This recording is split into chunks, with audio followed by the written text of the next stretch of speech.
Hey, what's up, gang? How's everybody doing? Welcome back to Scooby-Dooby-Doo! First Frights. This is part 5. And, I don't know if we're going to wrap up the game today, but we are going to be playing for a while. Hopefully you guys are having a fantastic day, and you're ready for more Scooby-Doo. Later today will be the second episode of Ninja Gaiden, and then later tonight will be an Ultimate Selects on Dead or Alive 5. Brought to you by somebody on Patreon. So... Dead or Alive 5, yep. Yep, so it's an M-rated night. We start with Scooby-Wooby-Woo! And then we go, Scooby-Doo is M for mild. Mildly scary. No. But anyway, hopefully you guys are having a good one. And you're ready for more Scooby-Doo. Scooby-Doo is rated Z for Zoink.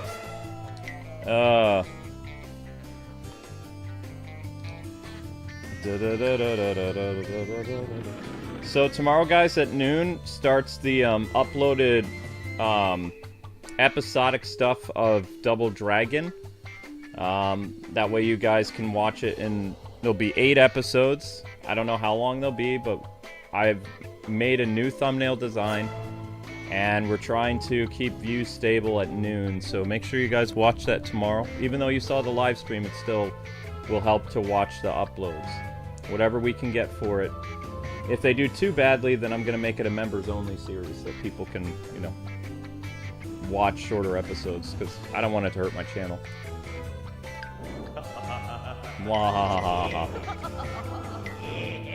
Alright, so we're on episode 4. This is the night thing.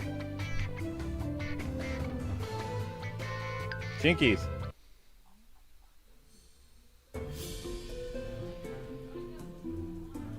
Yeah, I have flan. I don't know what flan is, but we have flan now.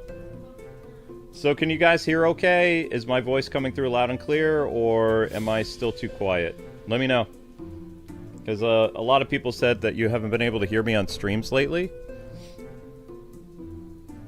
There also will probably be a Pokemon stream tomorrow, but we are starting Medieval tomorrow.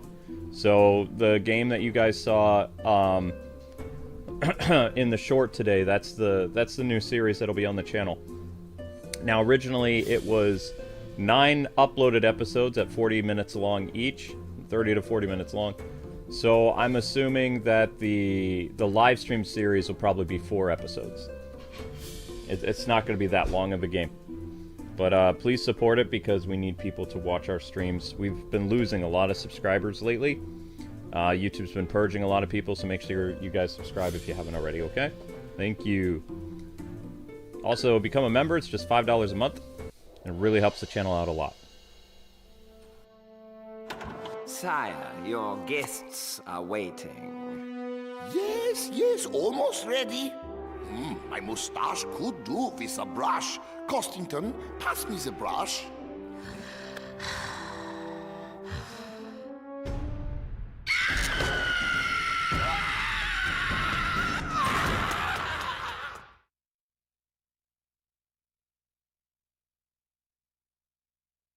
Aw, man, we're too late. The food festival's like over. I don't think so, Shaggy. Could be another mystery. We need to get to the castle, and quick. Why would people be running from a food festival? Overcooked broccoli?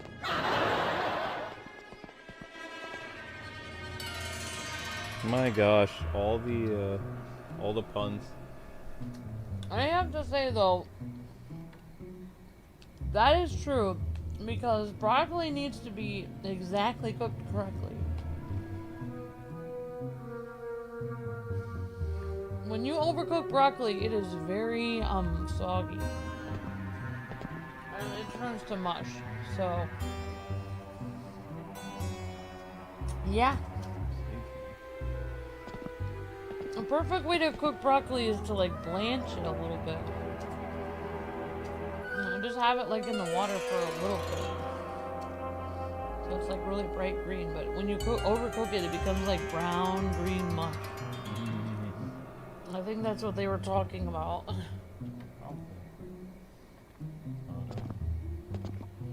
And remember, guys and gals, please run the shorts in the background so the stream can continue uninterrupted. Yeah, guys and girls, what's a food what would make you guys run from a food festival? For me, it would be potato salad or meatloaf. You don't like potato salad? No. No wonder I've never had potato salad made for me. I also don't like egg salad. I love egg salad. Oh. Also, I don't like corn chowder. I love corn chowder. Oh. All these things that I need to find a woman who can cook me this. You won't cook them. I love those so things. you're gonna, is that why people have multiple wives? So I cook you some things you like, and then you get another wife that cooks you the other things? Yeah, Internet, I'm looking for wife number 2 who can cook the foods that Amber won't. Or possibly a mistress. Wow. My wife is disgusted by the food that I like. So, You like potato salad? Oh. I like deviled eggs, potato salad. I like, corned beef and cabbage. I love corned beef and cabbage. I like corned beef and cabbage. I'll Okay, eat that. alright. Let's see what else I like. Oh, I don't like any kind of gravy. I love gravy, yeah. Ugh. And biscuits and gravy. That's another thing. Ew, Yeah. Gravy over biscuits? Yes, Gross. thanks. Yep, biscuits and gravy. Yeah, the position is only for a woman though. No man. Sorry, I'm sexist, but it's just ladies. Unbelievable. Have fun sleeping with one eye open. Yeah, that's the danger of having a harem route. Is sometimes the wife number 1 goes crazy. Back. Over there, a lever. No, seriously though, I really like this year. This is the year that we get biscuits and gravy. Biscuits and gravy. It's the year you cook it.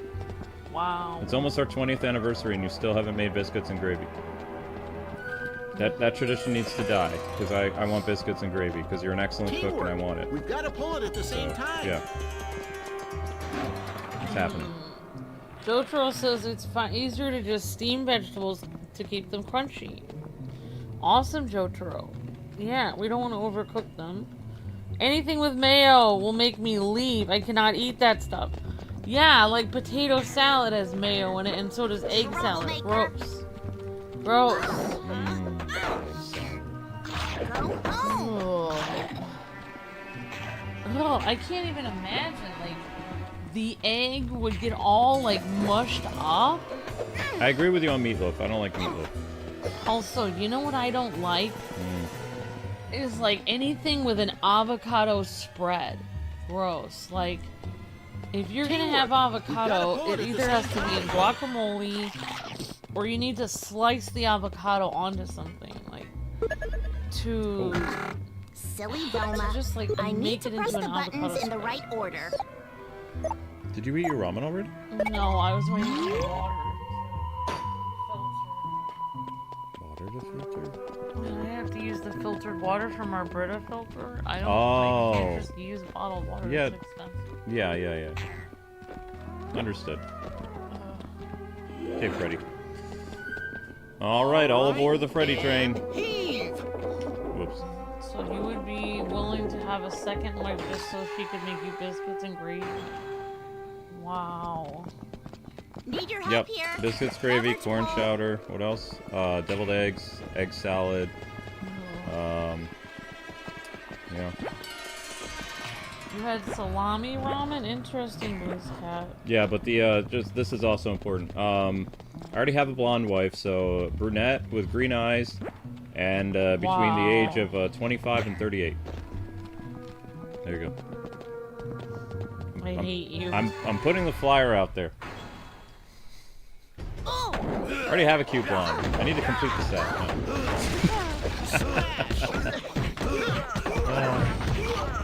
Yeah. Too bad if she happens to disappear. Uh-oh. Well, do it before she, like, after she goes. Yes, I'll be really delicate with your feelings if you get a second wife just so you can have the foods you like. Right. I'll make sure to do that. Really, I will. Well, you're always saying that you need help around the house.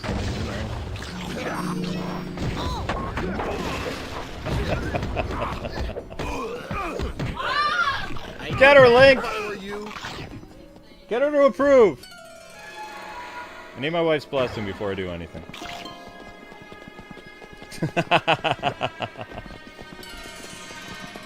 I'm serious though, biscuits and gravy, this is the year. Before the 20th. I know you're capable of cooking it. You just don't want to. It's called incentive. For cooking? Ah, shoot, it's locked. Try knocking. Good plan. Uh-oh. More enemies, huh? More enemies, gargoyles.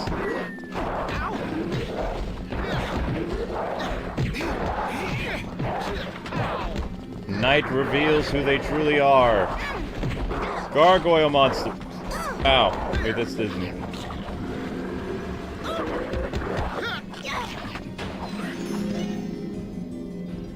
Yatta! Oh, there's a clue nearby? Well, we can't do the clue because we need Scooby-Doo.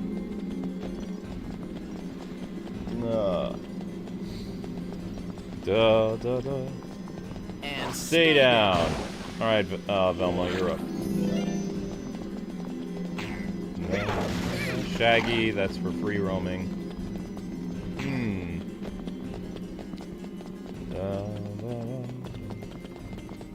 Okay, so those gargoyles aren't coming to life. Alright.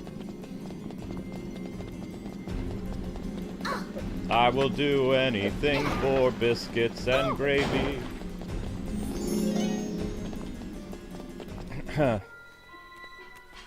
Young sire and madam, welcome to Keystone Castle, the home of the brave. Cowardly. I am Costington, the castle butler. Your friends have made their way to the dining table. Pigs. Oh, do excuse me. A slight tickle of the throat. Right. We saw everybody fleeing. Yes, things didn't go quite as the Baron had planned. This is a castle with a dreaded curse. Curse? That's best explained by the Baron himself. I shall take you to meet him. Bug him.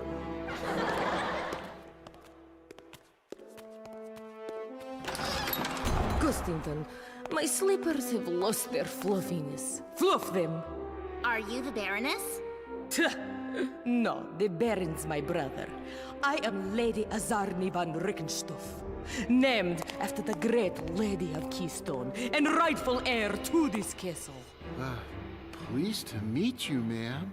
Ugh, more freeloaders for my brother's stupid feast, I see. Not running off in fright yet. Costington mentioned a castle curse. Bravo! Except it's not the castle. It's the Baron. He's cursed, like all the Von Rickenstoff men.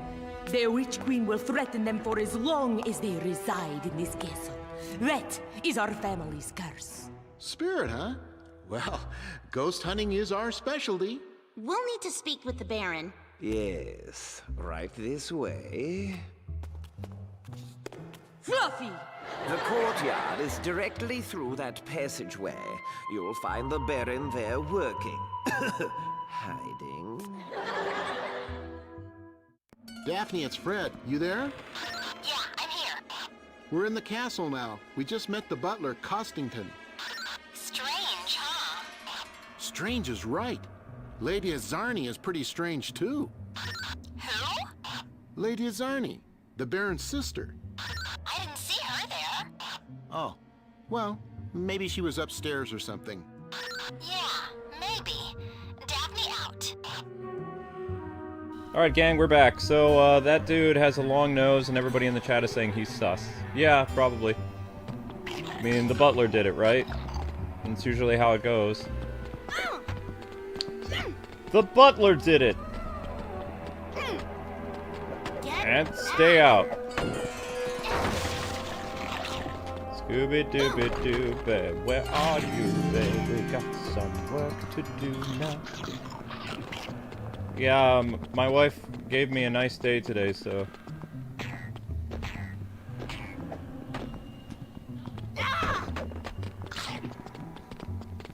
It's like the Mentos, or not the. It's like the Double Mint gum commercial, Amber.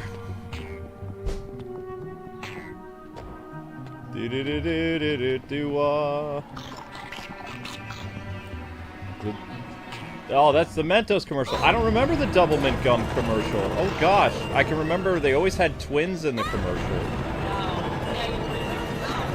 I can remember the twins, yes, but I don't remember the melody for it. I mean, it was all about Double Mint gum or something like that. I don't know. I'll watch it on the commercial. If we go to commercial break. Creepy, creepy. Who told you?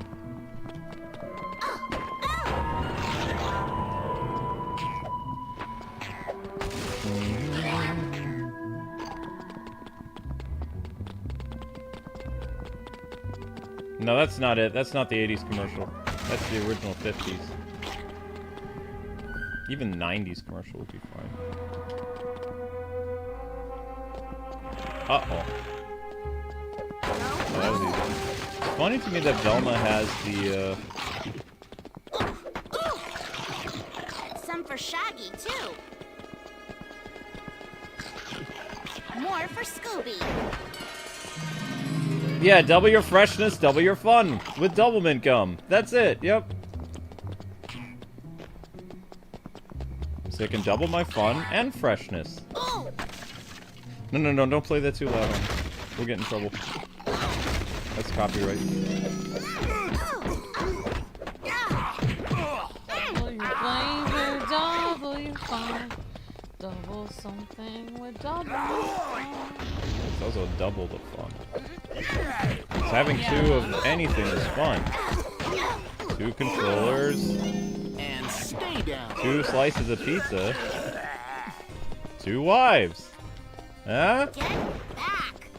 You are so weird. Hey, I'm just getting ahead of the curve before the Muslims take over. You're on the edge. No, I'm ahead of the curve. You should have taken that offer and moved to Dubai. Move to Dubai. You should just move to Utah. We could go to Dearborn, Michigan. It's like, no. Okay.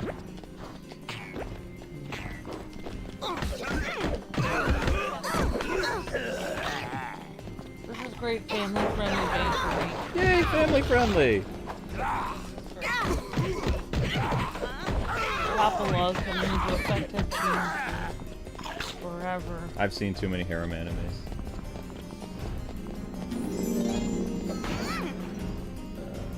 Double your freshness and double your fun with Double Mint gum. I was like Big Red though, Big Red. Do you remember every commercial that had Mr. This was Miss Deanna? Miss Deanna. I mean, I used to watch a lot of TV. I remember a lot of commercials. Creepy crawlies. Oh, I had those. Yeah, Amber had those. I wanted that. Pour this mixture into the machine and out come these freakish creatures. I made lots of weird Some assembly ones. required. Creepy crawlies. Get that for Halloween. No, that's chemicals. I like it. It's fun. You got to make creepy, like, bugs. There was one, not creepy crawlies, but there were these one things that were edible that you could make. Cool. Basically like making fruit snacks. And the Easy Bake Oven, you could actually make food in it. We're just talking about double McDonald's. I've been married almost 20 years. I'm not going to cheat on my wife. We don't have an open marriage. We're not Will Smith. Yeah, Will Smith hates himself after. Yeah. Actually, no, his wife was the one who asked for the open thing. I don't remember who asked for it, but he hates himself. Of course he does, because, like, his wife doesn't like him. His wife's like, oh, I can have people other than Will. And Will's like, but I'm not doing that anymore. It's like, too bad, so sad. Yeah. No, Amber and I, we've been together for 20 years, and next year is officially our 20th wedding anniversary. I have to say though, I've been listening to like Will Smith and his wife for a long time talk about their thing, and one of the things that she said that makes her really angry at him, and one of the reasons why she did all this, is because she said that she had a baby when they got married, and that wasn't her plan, and she was angry about that. And she felt like everything was wrong and she didn't get to do her life the way she wanted. And I just feel like she needs to realize that nobody gets to do their life the way they wanted. Life happens. Yeah, even in marriage, like, you can't... Life happens. Like, just a lot of people have a baby when they are married. Yeah, you can't just because prevent it. If you felt like you didn't want to marry Will because you had a baby with him, you should have decided that before you got married. Because marriage is a lifetime commitment. You shouldn't just go into it hating yourself and then later on do everything you can to be like, well, it wasn't real anyway because I was angry when I got married. It's like, well, a lot of people are angry when they get married. A lot of people, like, I had people talk about that when I got married, and they were like, well, you shouldn't get married unless it's, you know, everything is in place exactly how you want it. If everything is going to be in place exactly how you want it, you'll never get married. That's never going to happen. Yeah. And I, you know, it's not going to ever be right. You know, you're going to have relatives that hate you, that don't want you to get married. You might have a baby that you didn't expect, or you messed up and you ended up having a kid or whatever. There's a lot of things that can happen, like, you know, doesn't mean... Like, that's why I like that, like, Fools Rush In movie, because it just says just because there was stuff that happened that wasn't supposed to happen doesn't mean you didn't love each other. Like, people love each other, but that's beside the point. Like, people make mistakes or whatever, you know. But you have to, like, love is a decision. Like, you have to decide, like, okay, from this moment on, even though, you know, I'm angry that, you know, my family's mad at me because I had a baby or whatever, you have to make the decision. But you know what? I'm going to just go with... I don't think a family would be mad if you have a baby when you're married. Yeah, like, she basically said she was angry. Well, basically what her anger was she wanted to have more fun being... No, I think she didn't want to marry Will. Oh. I think she wanted to marry somebody else, is what she was saying. Ooh. That's what she's saying. Ooh. Was that she felt like she had to marry him because she had a kid with him. Ooh, that's... I know. Oh, wow, that's yeah. mean. Ooh. Like, that's why I'm saying, like, if she really felt that way, she should have thought about that before she got married. She should have been like, okay, we have a kid together, but I don't really like you at all, you know. Yeah. So that's whatever. That's harsh. Okay, I have another commercial in my head. Do you guys remember Power Wheels? Power Wheels. It's basically like this little car that you sit in. It had I don't even know how it works, but you would sit in it and it would drive. It's like it had a battery and a motor in it or something like that. It was a car that was in the 80s and 90s that all the rich kids would have them. They were so weird.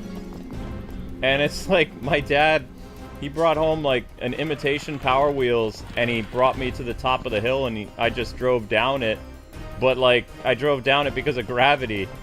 And so when the other kids were playing with their Power Wheels on the bottom of the Decatur Street, of course, I couldn't really go anywhere because it didn't have a motor in it. Kind of funny though. And also, I mean, that thing was heavy, so I didn't play with it very long, because I had to pick it up and I had to walk all the way back up to the top of the hill. It was basically like, you know how sledding loses its novelty, like the 8th or 9th time you climb up the mountain to go down it again? Like, you get so tired, you're so excited to go down the mountain, it's exhilarating and it's fun. But then you have to climb back up the mountain, go down it again, climb up the mountain again, and by the 4th time of climbing up the mountain, it just loses all its novelty of like, yeah, I want to keep snowboarding. Yeah, I want to keep, like, sledding. No, you don't. Especially, like, the winters we had in New York was like Buffalo, New York winters. Like, the snow was like, for a little person climbing that mountain, it's like it would come up to your waist or something, feel like you're wading through, like, a swamp of snow. So I didn't really play outside very much because...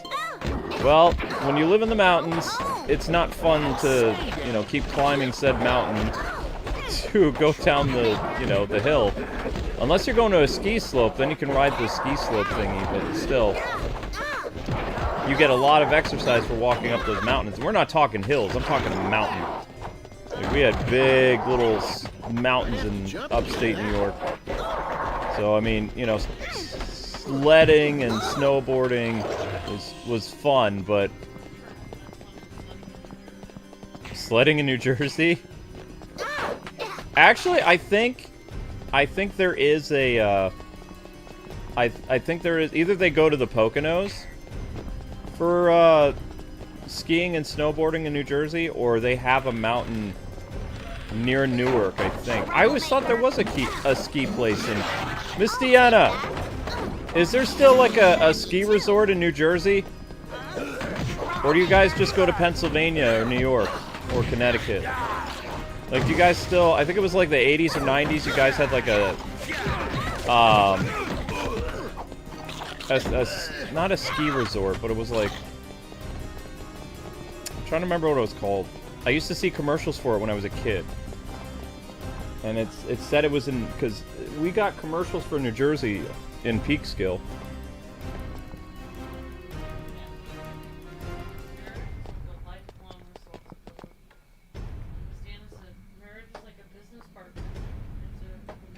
Marriage is a business partnership, because if I do anything bad, Amber gets everything I own.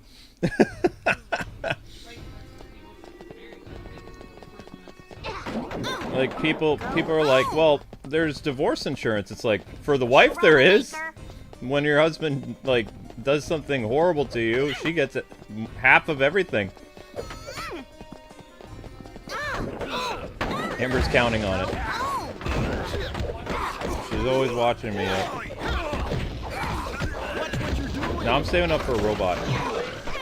And stay down.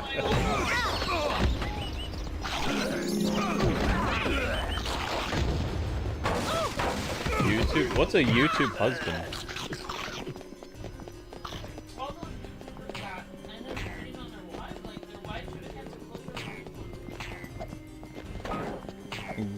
I agree with that. Yeah, I don't DM, like, I don't talk to From above, Buster. single ladies on Twitter. I get people DMing me about Batman questions, but what... Yeah, a lot of people, like, ask me... Usually what happens if a single lady approaches me and she says something, like, I just do one response. I said, I'm married. And usually in my bio it says husband. So most people, most ladies have, like, some decorum and they don't bother a married man. But I do have to deal with a lot of Batman questions. My DMs are filled with Batman questions. Which is nice. I mean, you know, I do get direct messages from people. It's just all about Batman. It's never about what I'm doing. It's about, hey, what did you think about this Batman thing? Or, what's your opinion on this Batman thing? Or, did you like this thing about Batman? And it's like, yes?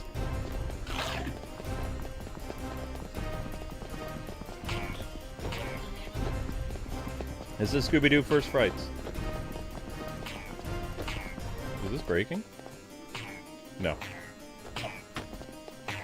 Thought the trapdoor was gonna open.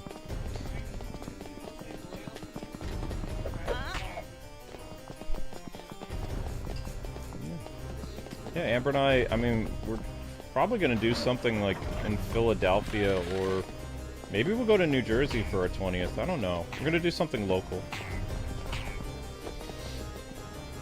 Well, local for us could be anywhere. We could go to Ohio. We could go... You want to go to a hockey game for our 20th? There's only one problem with that, babe. Hockey is over, like... There's not a lot of fun sports that happen in June. Like, if you go to a hockey game, you would have to go on your birthday, or you'd have to... Because most hockey games are between October all the way through... March? I think. Unless I got that wrong. March Madness is usually basketball. I thought maybe the Stanley Cup's in April. I don't remember.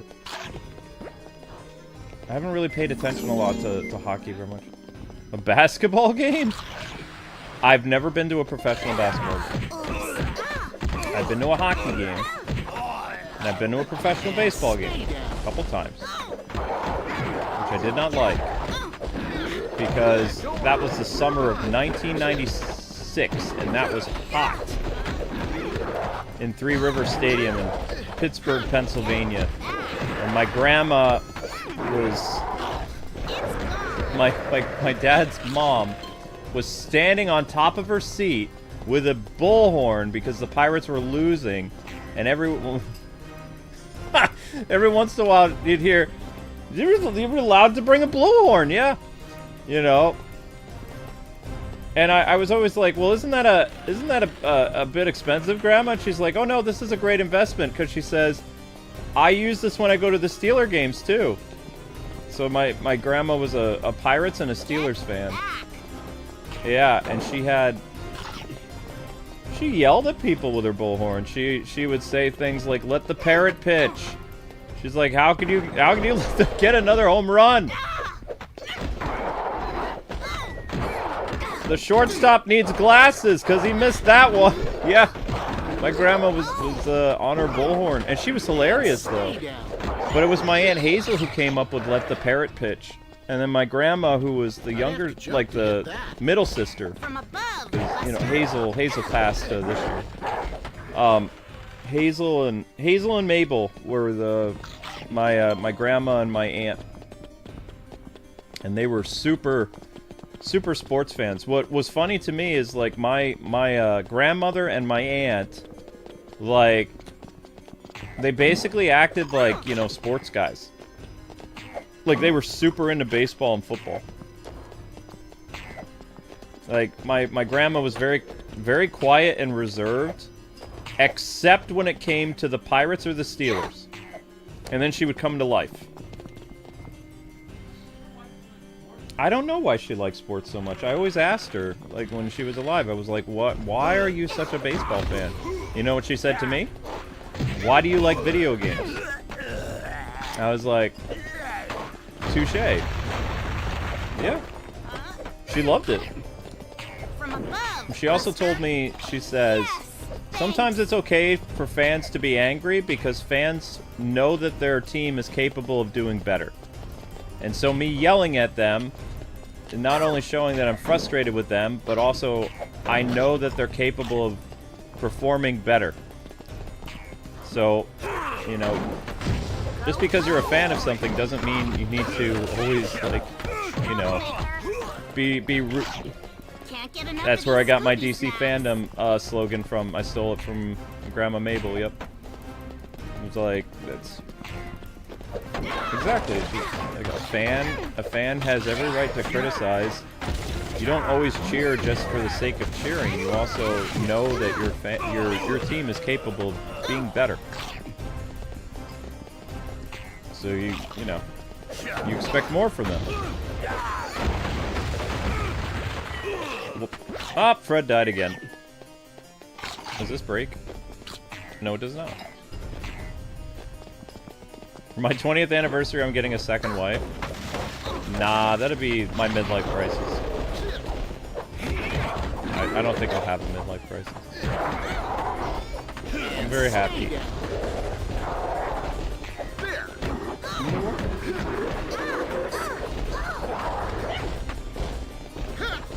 We're gonna do something. We might go to a hockey game. I don't know. We'll figure it out.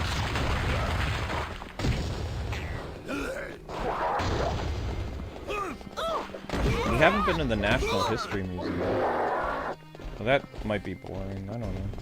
You and I both like learning stuff. Linky, what are you doing? Fred, you idiot! You're not supposed to jump to your death. Nighty-night, knights.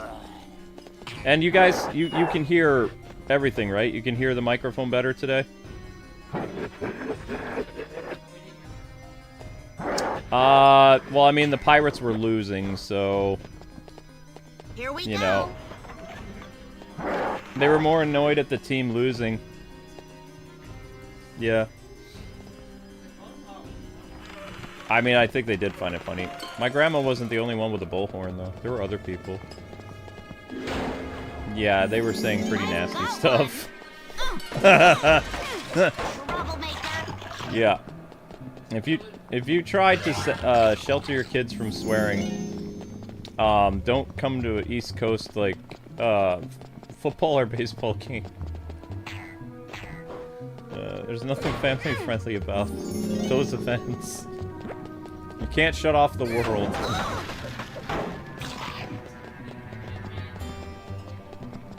You can hear better? Okay, great. Good. Yeah, I messed with the audio because I was doing some stuff. So yeah, like I said, we're gonna cut up the Double Dragon series. The live stream will remain up. It's not like it's gonna disappear, but it's gonna be uploaded content. How will Scooby eat all these clues?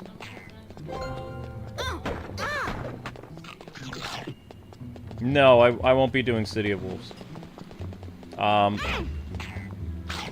And people, no, we haven't done the City of Wolves. That's a point and click game like the Oh, Fatal Fury City of, I thought they were talking about the wolf, that point and click thing that Telltale made. There's a new character coming to City of Wolves? Slippery. When? Is he out today?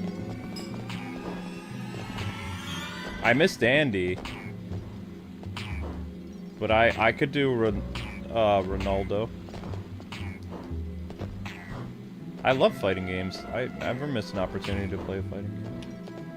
I found a clue.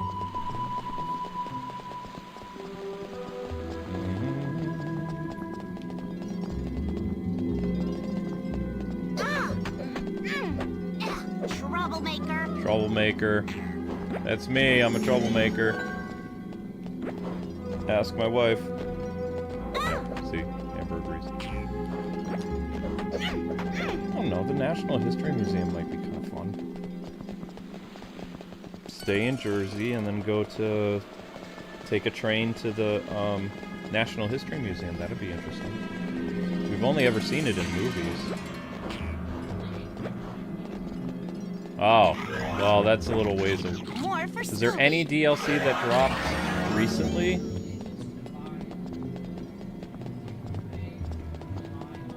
Yeah. No, I've missed a lot of DLC. I get it.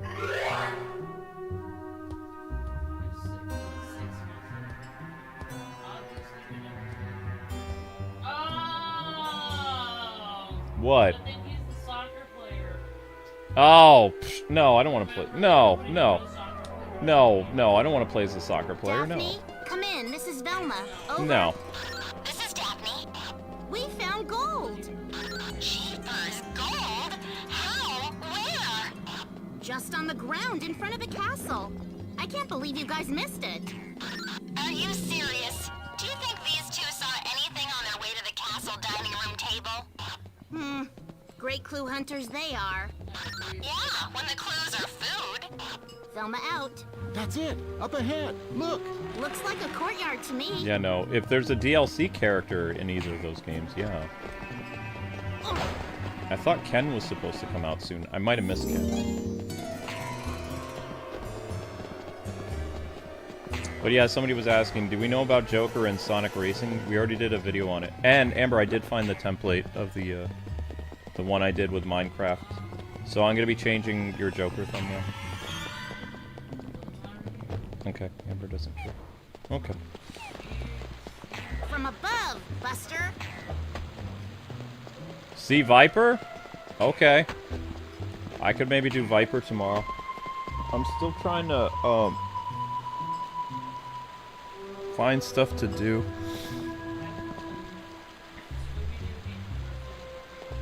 Mm-hmm. Yeah, the Scooby-Doo games are great.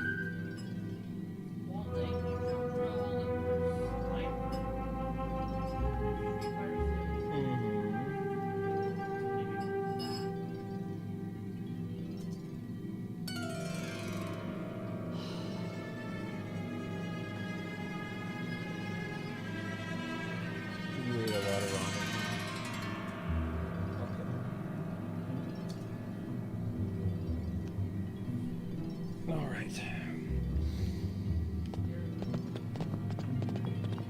I mean, this is the design that they decided to do after Scooby-Doo Mystery Mayhem, which was more traditional Scooby-Doo character designs.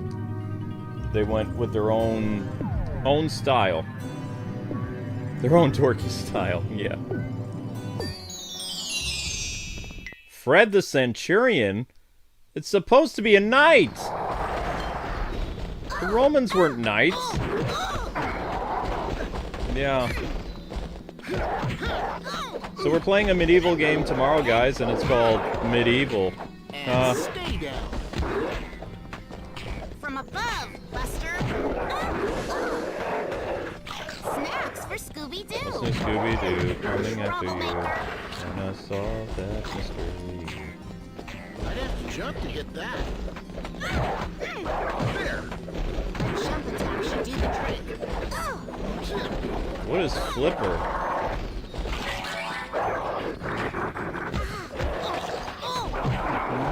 I mean, I have this. We've never beat the Scooby-Doo Super Nintendo game because it's so confusing.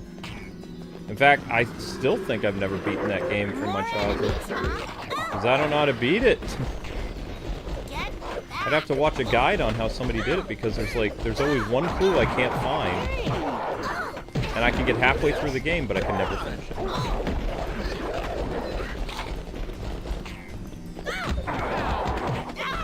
And stay down.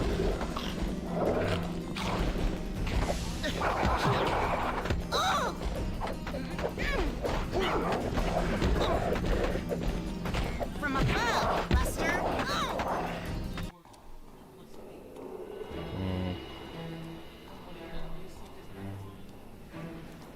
Who dares enter Keystone Castle? Speak! We'd like to help solve the mystery of Keystone. Oh my! Yes, oh! A pocket-sized baron. Handy. Oh, finally someone here to help! Oh, how exciting! Welcome! Your Baronhood, we... Yeah, His Highness, lots of honor and lots of respect. So, you solved the mystery, right? Not yet, but we'd sure like a shot at it.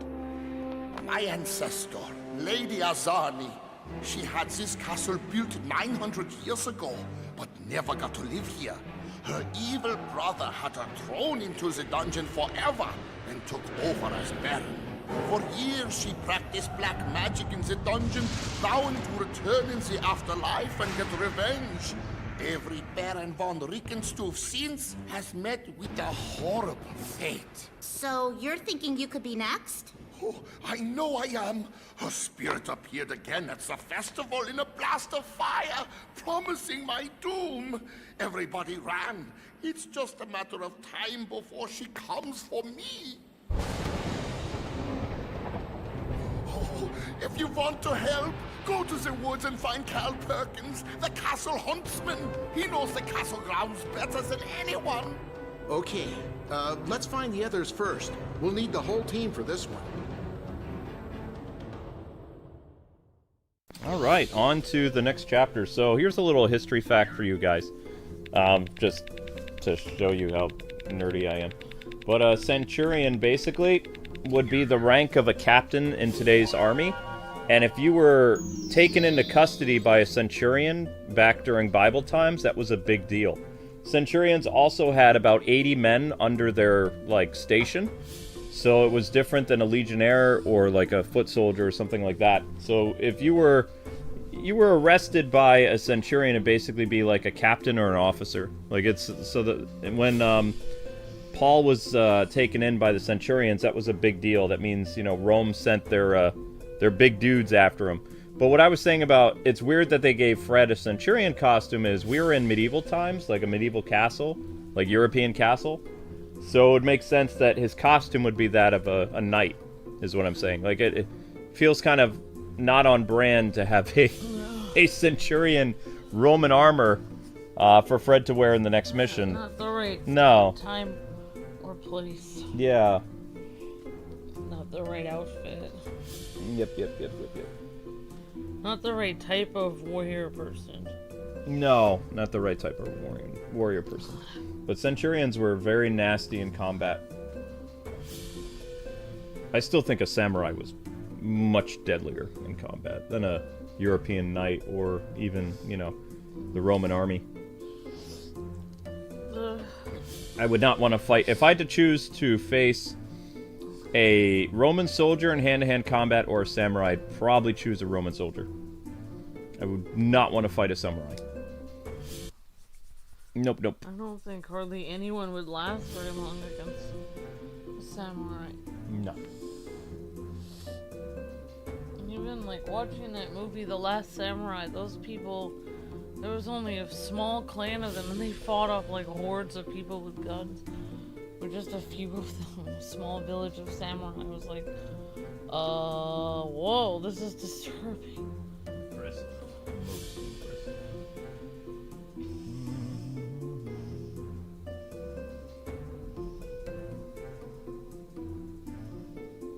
Where did I get this game? Amber and I have been... We've been collecting games for a year, decades. Let's see. I first started collecting games when I was 7. And one thing I told Amber when we got married is we would have one new game console. This is before, like, my... because I was before we did gaming for a job. Before we did gaming for a job. I was a reporter, but like my job was to make Nintendo reviews. Like I worked for publications where I did write-ups for Nintendo games. So us having a Wii was actually a good thing because I could have games sent to me to do write-ups for and stuff like that. My next job by I think it was like 2011, right before Arkham City came out. It might have been 2010.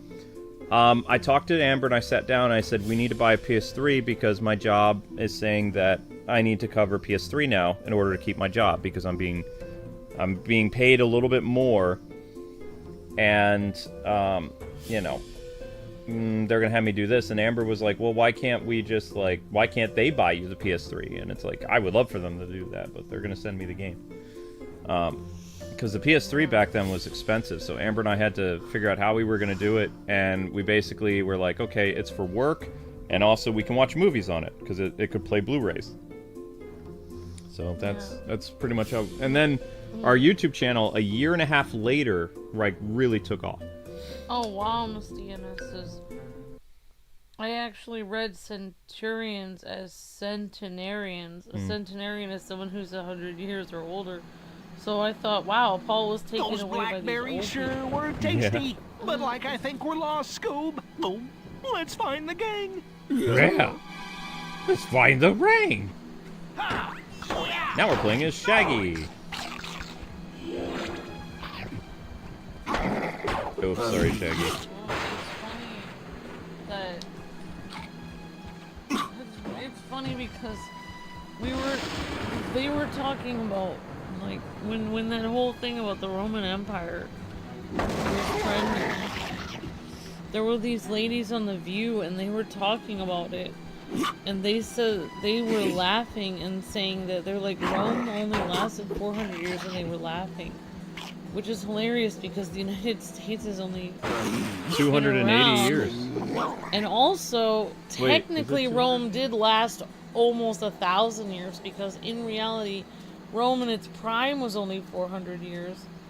But Rome, the Roman Empire, actually did last like 1,000 years. Over 2,000 years.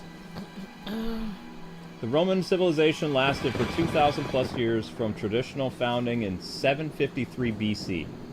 To its fall in 1453 AD. Yeah, but I think maybe it only lasted as a republic for 400 years or something.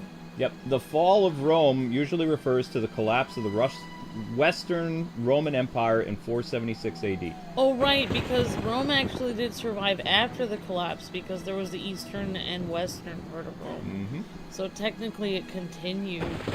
And then, of course, Charlemagne picked it up with the Holy Roman Empire. Well, there was a couple. You had the Roman Empire, then you had the Western Roman Empire, and then you had the Eastern Roman Empire. You had the Byzantine Bingo! Roman Yep. Empire. Good job, Bambi. With, I think, Justinian was the main dude over there. Yeah. The Eastern Roman Empire fell. Its final collapse was 1453 AD. I just thought that was hilarious that they were laughing like, oh, Rome only lasted 400 years and they were laughing. It's like you're living in You're a living- society that's only been here 280 years. Yeah, you're living in a society that is still, we're still considered a baby country. Now, we've accomplished a lot as our country, but we didn't last Very short. Right, exactly. Yeah, and like if the United States would fall tomorrow, we would just be a speck on the history books. Because it would have been almost like we were a blink and we weren't even here. Yeah, we haven't been, the United States hasn't even been around as long as Rome. Anywhere near. Oh, wow, I was wrong. We've actually, the United States has only been around 249 years.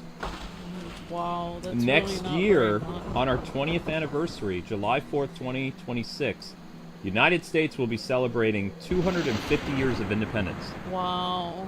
Now, we were, how long ago?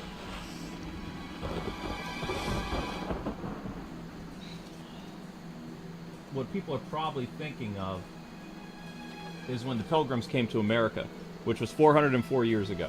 Yeah, but there was no nation at that No, we were an English colony. So, when the Pilgrims came, 404 years ago, that's when, you know, Plymouth was established. But we were part of the Roman Empire, you know, another 200 plus years until around 1776 and 1778. Are you referring to the British Empire as Rome? No. I'm not referring to... No, did I say Rome? You said you said the Roman Empire. Oh, jeez, sorry. Freudian British. slip. Freudian slip, yeah. I was still thinking about Rome. The British Empire. We were part of king and country until, you know, all that fun stuff. We were like, no, we don't... You know, no taxation without representation. All that fun stuff. But yeah, we are a very young country. But that's interesting. So Amber and I will celebrate our 20th wedding anniversary, and then a month later, the United States will become 250 years old. That's crazy. Yep. Yeah. So 2 big things to celebrate next year. Hopefully it'll last over that, because man, it feels like you're shaky every year. It's because certain ideals cannot be integrated into society, because those ideals are ideals that, like, basically spring forth chaos and anarchy. And we are in a civilization of law and order. If you bring chaos and anarchy into a civilized society, it will fall. Oh, I was just, well, I'll read Miss Deanna's super chat in a minute, but it's funny that, like, I was listening to something, like, about Rome versus the United States, and in Rome, the main thing that people wanted, like, especially even talking about, like, the biblical thing with Paul, like, when he was talking to people in Rome, they were angry because he was disturbing the law and order. Because the citizens of Rome actually liked law and order. They liked everything to be in its place. That was their main thing. Like, they were like, you're disturbing the law and order of the country. Like, they wanted everyone to fall in line and be Roman. Whereas, I don't know who was talking about this subject, but they were saying, if you think about it, the United States, what happens if people complain in the United States? Do they ever say, hey, you're disturbing our law and order? They never say that. They just say, you're disturbing our freedom. United States, everyone wants to be free to do whatever they want. So the United States is not like Rome. Like, the citizens of the United States aren't like the citizens of Rome. The Romans always wanted law and order. Whereas people in America always want to be free. That's their thing. Like, if you ever have a problem, like, people always say, you're disturbing my freedom, you know?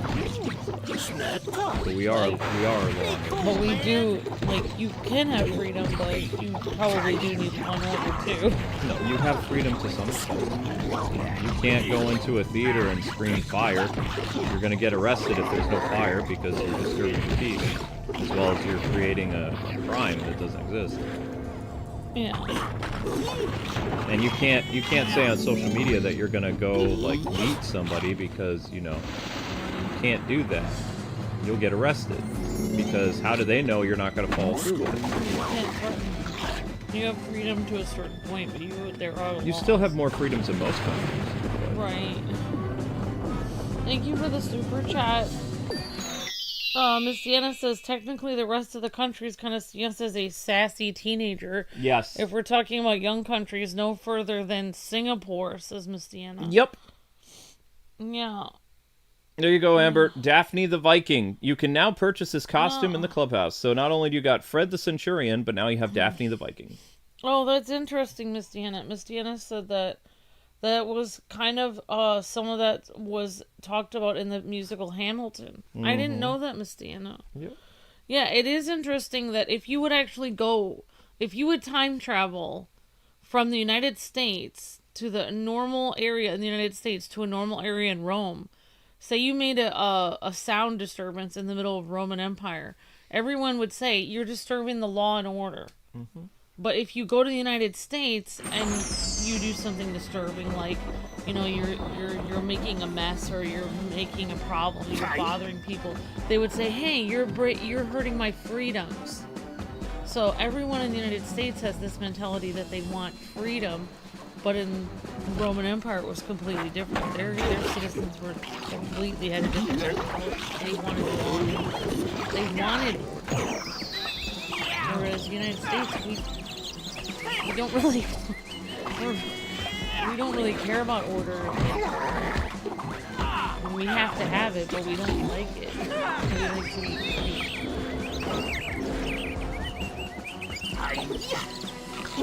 Move. I hate giant spiders. Giant spiders freak me out. Did you kill the giant spider? It's like, case in point, like, in my job in the morning, it's like when my manager isn't there, people are like, we're free. And like, so they kind of get lax, but then all these customers come in, and they didn't do all their stocking, they don't have everything prepared, so they didn't actually follow their rules. So because they weren't really paying attention to the law and order they were supposed to be doing, then they're in trouble because they were worried about being free. Yeah, just like skating, man. You need rules. Both. You need rules and you need order. No, we're fine. Just stopped to get some berries. Then we decided to go a different way to you. You mean you're lost? Yep. Save us, Freddy. We'll never find you in this forest. Just see if you can find Cal Perkins, the Royal Huntsman, and stay out of trouble. But somebody was asking about the laugh track in this game. That's because there was a laugh track in the original Scooby-Doo shows, so they did it on purpose. Yeah, like this is supposed Atmosphere. to be this is supposed to be based on the show. Like the show had a laugh track. No, this is not based on the show. Or I mean, This it's is supposed to be a throw.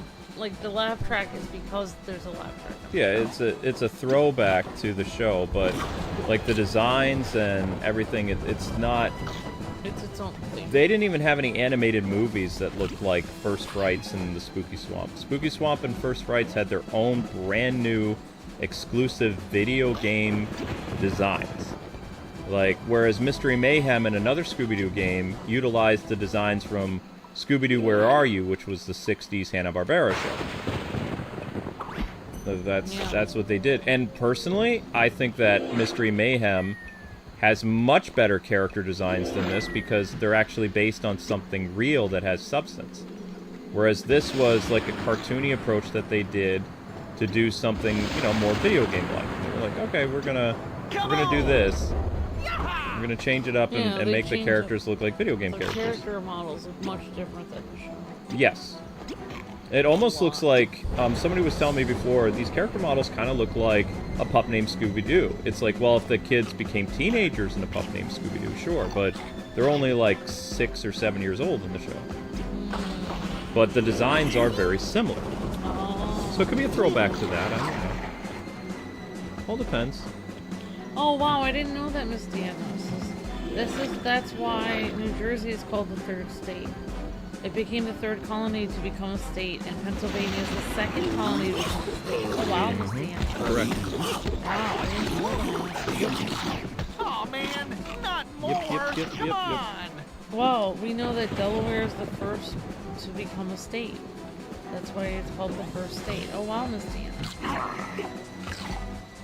That is correct. A country that has been in wars for all but 2 of those years, like 250 years. 2 years, like 230. We've had some breaks. We haven't always been in wars. Let's see, Revolutionary War, the War of 1812, Spanish-American War, the Civil War. Oh wait, no, Civil War, then Spanish-American War, then World War I, World War II, Korean War, Vietnam, Desert Storm, Iraq. And then not to mention all the wars that the United States does help other countries with. Technically, the French and Indian War doesn't count because we weren't a country yet. We were part of the British Empire. So that goes under the British wars. Because we were a colony. Even though Britain has been around a lot longer, Britain has to have us beat for how many years they've been. Oh, every country's... Because they've been around yeah, longer. Every country's flag is drenched in blood. That's the one thing my history professor wanted to make very clear, especially when people were getting uppity and they're like, well, this country doesn't do this. And then he's like, oh, you brought up this country. Well, did you know that this country did this in order to overthrow their kingdom before they became a country? They assassinated all their monarchs. Yeah, that's what... Yikes! Creepy. Nothing to scream about. Except a man wearing a bear's head. Yikes! You'll scare them all off. Scare what off? The werewolves. Now there's something to scream about. Quiet. Here they come, boys. This guy sounds crazy. The werewolves. Werewolf hunter, man. Is he even gonna do anything? That's what I tried to tell this girl.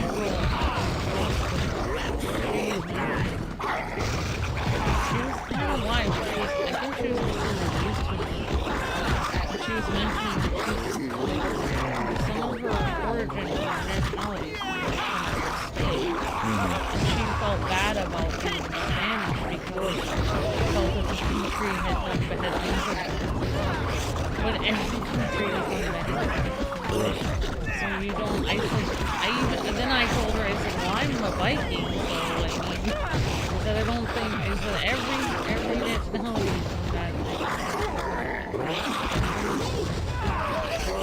I think she felt that. Well, you two can handle yourselves all right, but that's still no reason to be playing in the Royal Woods. Did the Baron send you? Yup, sure did. Thought he might have. You see, he keeps me out here protecting the castle woods. But why would he send you two? Like we're just here for the food, man. With that witch queen about, you are the food. Especially if you're planning on messing around at that cabin by the lake. Oh, we won't. We won't. Why not? The locals call it Creepy Cabin. They say bad things are happening there. Creepy cabin? You be careful now. That guy seems creepy. Fred! So, come in, Fred! just, now! Please! Hey guys, did you find him? If you mean like the scariest dude in the world, then, yep, we found him! So what did he say? He told me and Scoob to go to Creepy Cabin, but we wanted to know if you could go instead. Too many monsters. You'll be fine.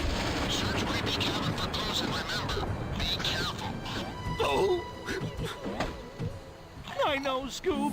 Me too. Okay, so, according to Google, it says the United States has only had approximately 15 to 17 years since its founding of peace. Although they said that is what the United States formally says, they didn't declare war on somebody. So, our country has had a lot of conflicts with other countries since its founding. That's not good. But also, we have gone to help other countries and stuff as well. We've gotten involved with their conflicts, so. Yeah, I mean, like, I actually did a report on a speech from, I think it was Teddy Roosevelt, if I'm thinking of it correctly, and I hope I got the right president, but they made a speech, or he made a speech at one point about how if there's a problem, you know, in the world, and there's a country with the resources and ability to help, then it is their duty to help that country and try to. That is basically the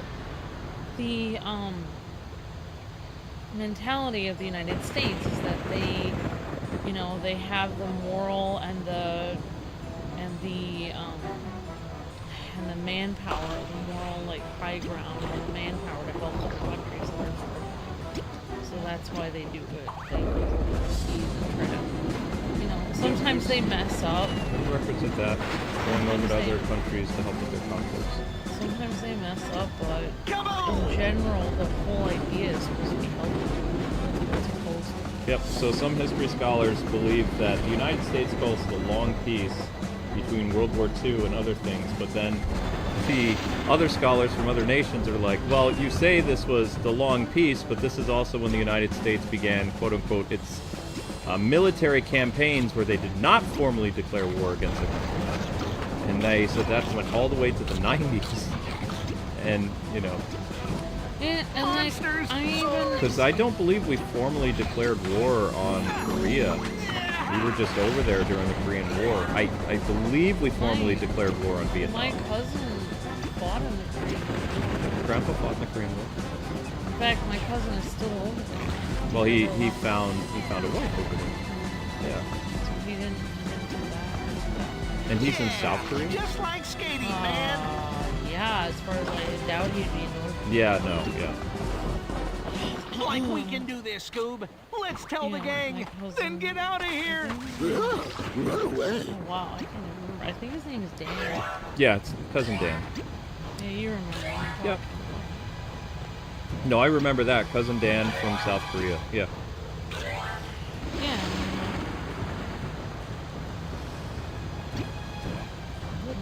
There's gonna be, I mean, because it's democracy or republic, there's gonna be good and bad decisions because it depends on what people vote for. Spiders again! Lots of spiders.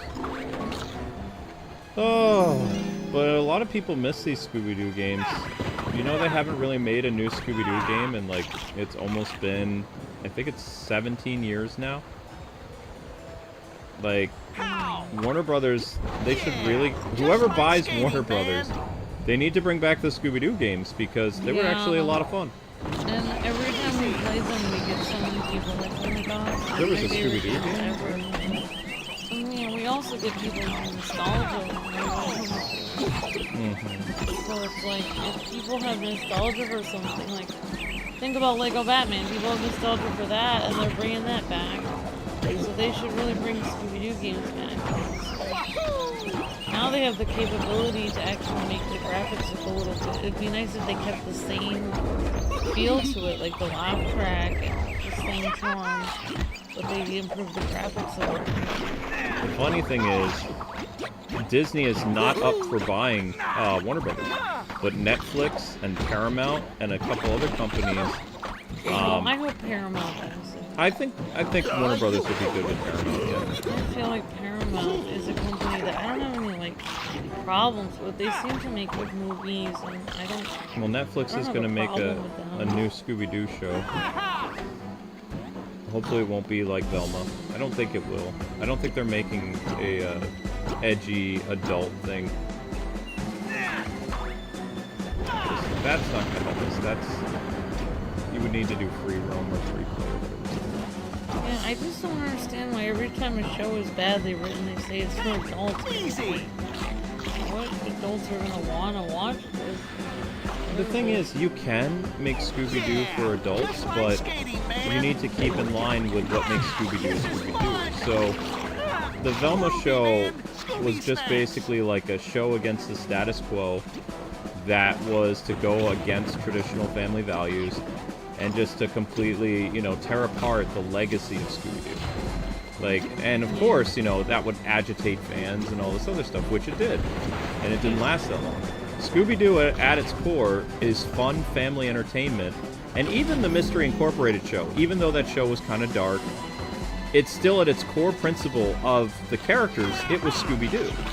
Yeah, I would say that show was more Well, it was an upscale, like, it was an adult show, just like but it was a tasteful adult show. Yes, it had things like romance and kissing and, you know, relationships and the ups and downs of life and all this other stuff, but it still had its, even though it was wearing like these additional things on its Scooby-Doo whatever cosplay, it still like had the actual aspects of what makes Scooby-Doo Scooby-Doo.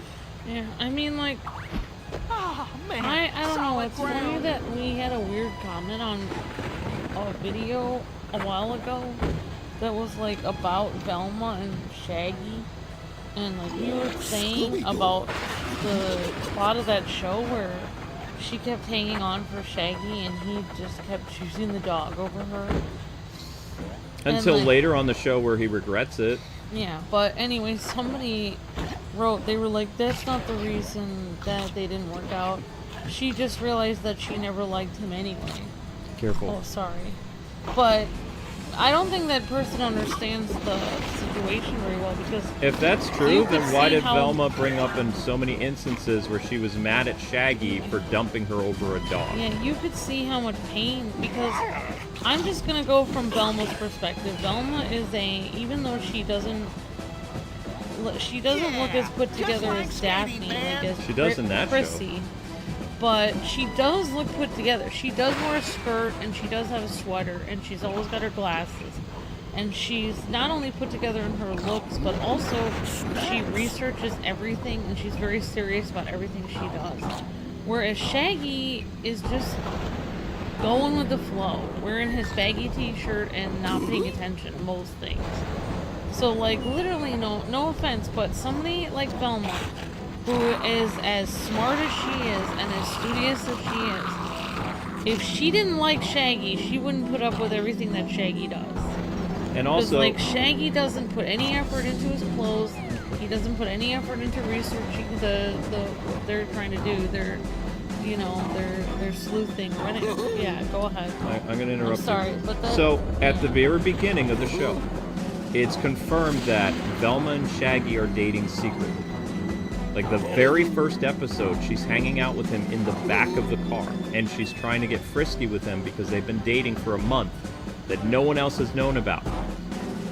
And they've been hiding. And so when the show begins, they've been in a relationship for about 1 month, like 3 weeks to 4 weeks, something like that. And he still hasn't told anybody. And over the course of the show, he keeps making so many bad decisions, like during the first season. They're only together during the first season. And eventually reached a boiling point after prom, because at first he says he's not going to go out with her on prom because he made plans with Scooby. And so they're in the facepalm. So they're in the graveyard, and Velma gets so angry that she karate kicks 2 gravestones and breaks them. And she's like, "Are you kidding?" She's getting like so angry. Yeah, if she didn't really care about him, why would she get angry? Right. And also, the reason why the relationship didn't work is because the writers made it doomed to fail, but also they showed why it didn't work. And it had nothing to do with their feelings or them not liking each other or anything like that. What it had to do is they kept getting bad advice. For one, Daphne was in a very weird relationship with Fred. Yes, they were a couple, but Fred, at this point, in the stages of a relationship, you know, they're going steady. They've been together a long time. Fred still hasn't said "I love you" to Daphne. And it's driving Daphne crazy during the entire series. Like, it's not until near the end of the series where they could possibly die doing that one mystery that they were building up to at the end, where Fred finally says he loves you to Daphne. He says it. Yeah. But it's like at the end of the show. So Daphne has been very upset with Fred over the course of the show. So when Velma comes and talks to her about advice about what to do with this guy she likes, Daphne is the one who tells Velma it's okay to be controlling and a little conniving and stuff, because that's how you keep your man in line. And Velma's never had a relationship before, so she's like, oh, so me controlling my boyfriend is totally fine. And Daphne was like, yeah. She says, I do it to Fred all the time.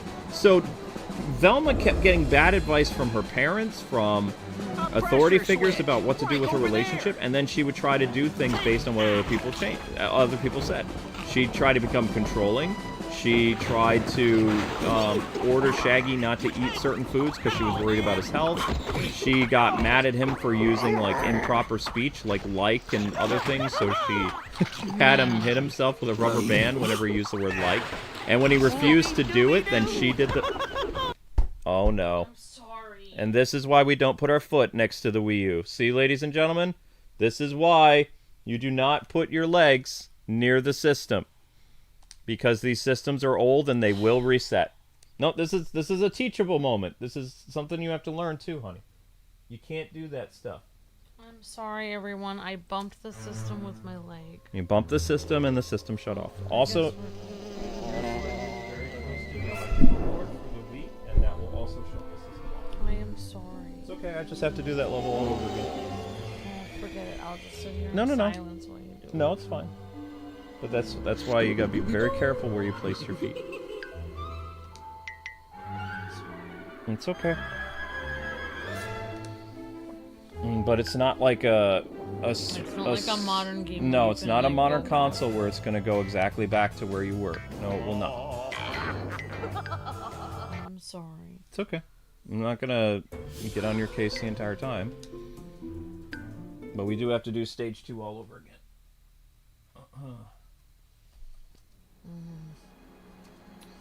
Yeah.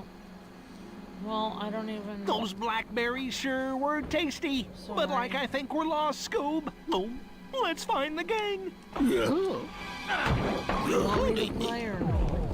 Don't have the other controller that works with this Wii. We have it configured for the Wii U. But that's why they didn't work out as a couple.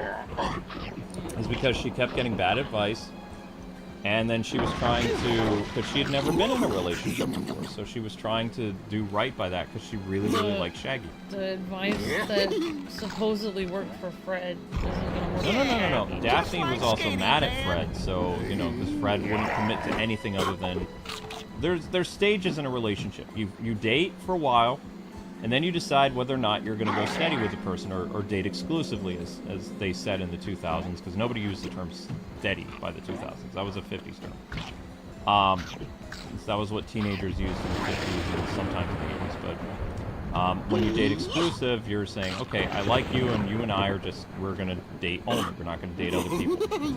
The next step after that is either, like, you know, getting a little physical or the I love you part. After the I love you part is supposed to become the engagement.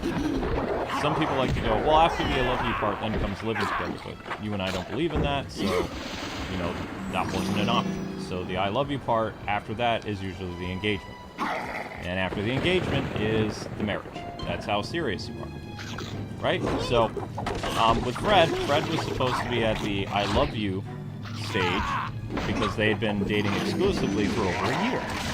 And Fred would always find ways to dodge Daphne's questions because she would say stuff like, I love you, Freddie, and Fred would just be like, uh-huh. You know, so he wasn't really... And Daphne just got sick and tired of saying it and not getting her feelings reciprocated, or when she'd go out with him, he just wants to have fun. So Shaggy would see how Fred is having his relationship, and he just wanted to have fun with his girlfriend too, but at the same time, he didn't want to make a formal commitment to her, which would be announcing that they're a couple.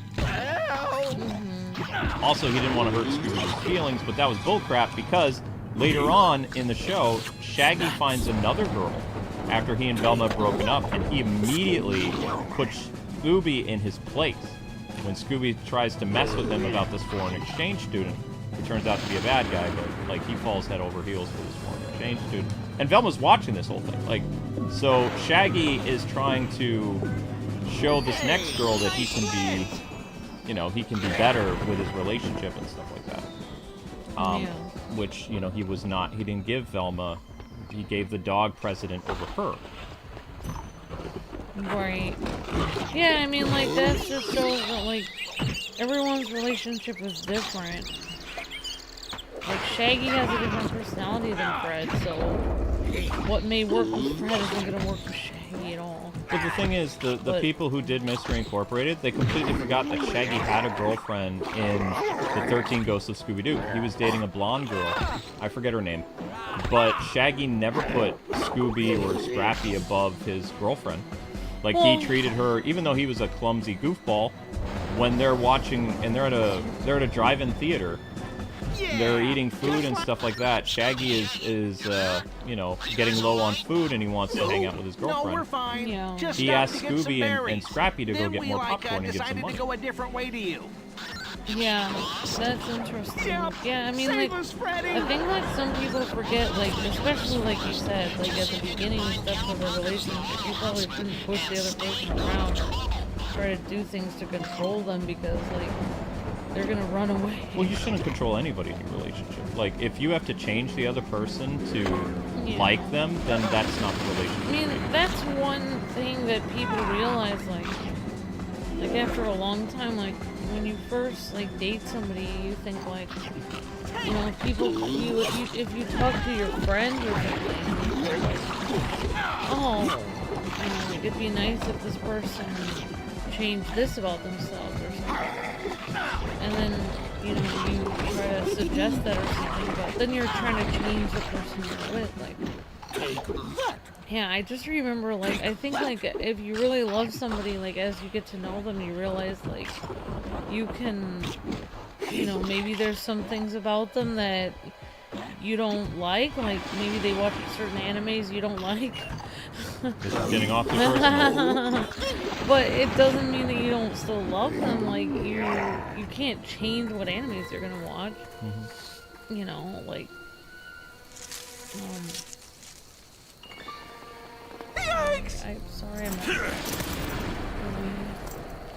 not... Nothing to scream about, except a man wearing a bear's head. Yikes!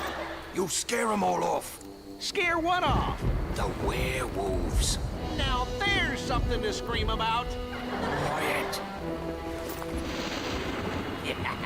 Here they come, boys.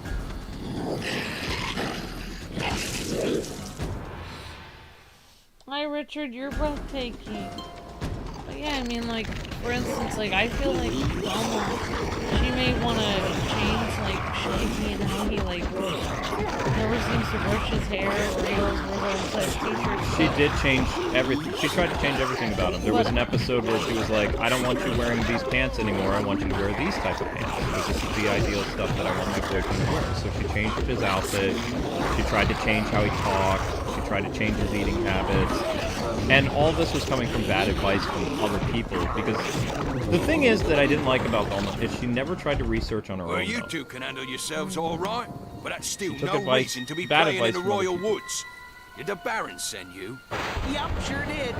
Thought he might have. You see, he keeps me out here protecting the castle woods. But why would he send you two? Like we're just here for the food, man. With that witch queen about, you are the food. Especially if you're planning on messing around at that cabin by the lake. Oh, we won't. We won't. Why not? The locals call it Creepy Cabin. They say bad things are happening there. Creepy cabin? You be careful now. Fred, come in, Fred. Like now, No. please. Hey guys, We did you didn't have find him? threats since we dated. If you mean like the scariest dude in the world, Actually, no, then yes, you did. yeah, You used to work we for that found school. him. So what did he say? He like told me and Scoob to go to Creepy Cabin.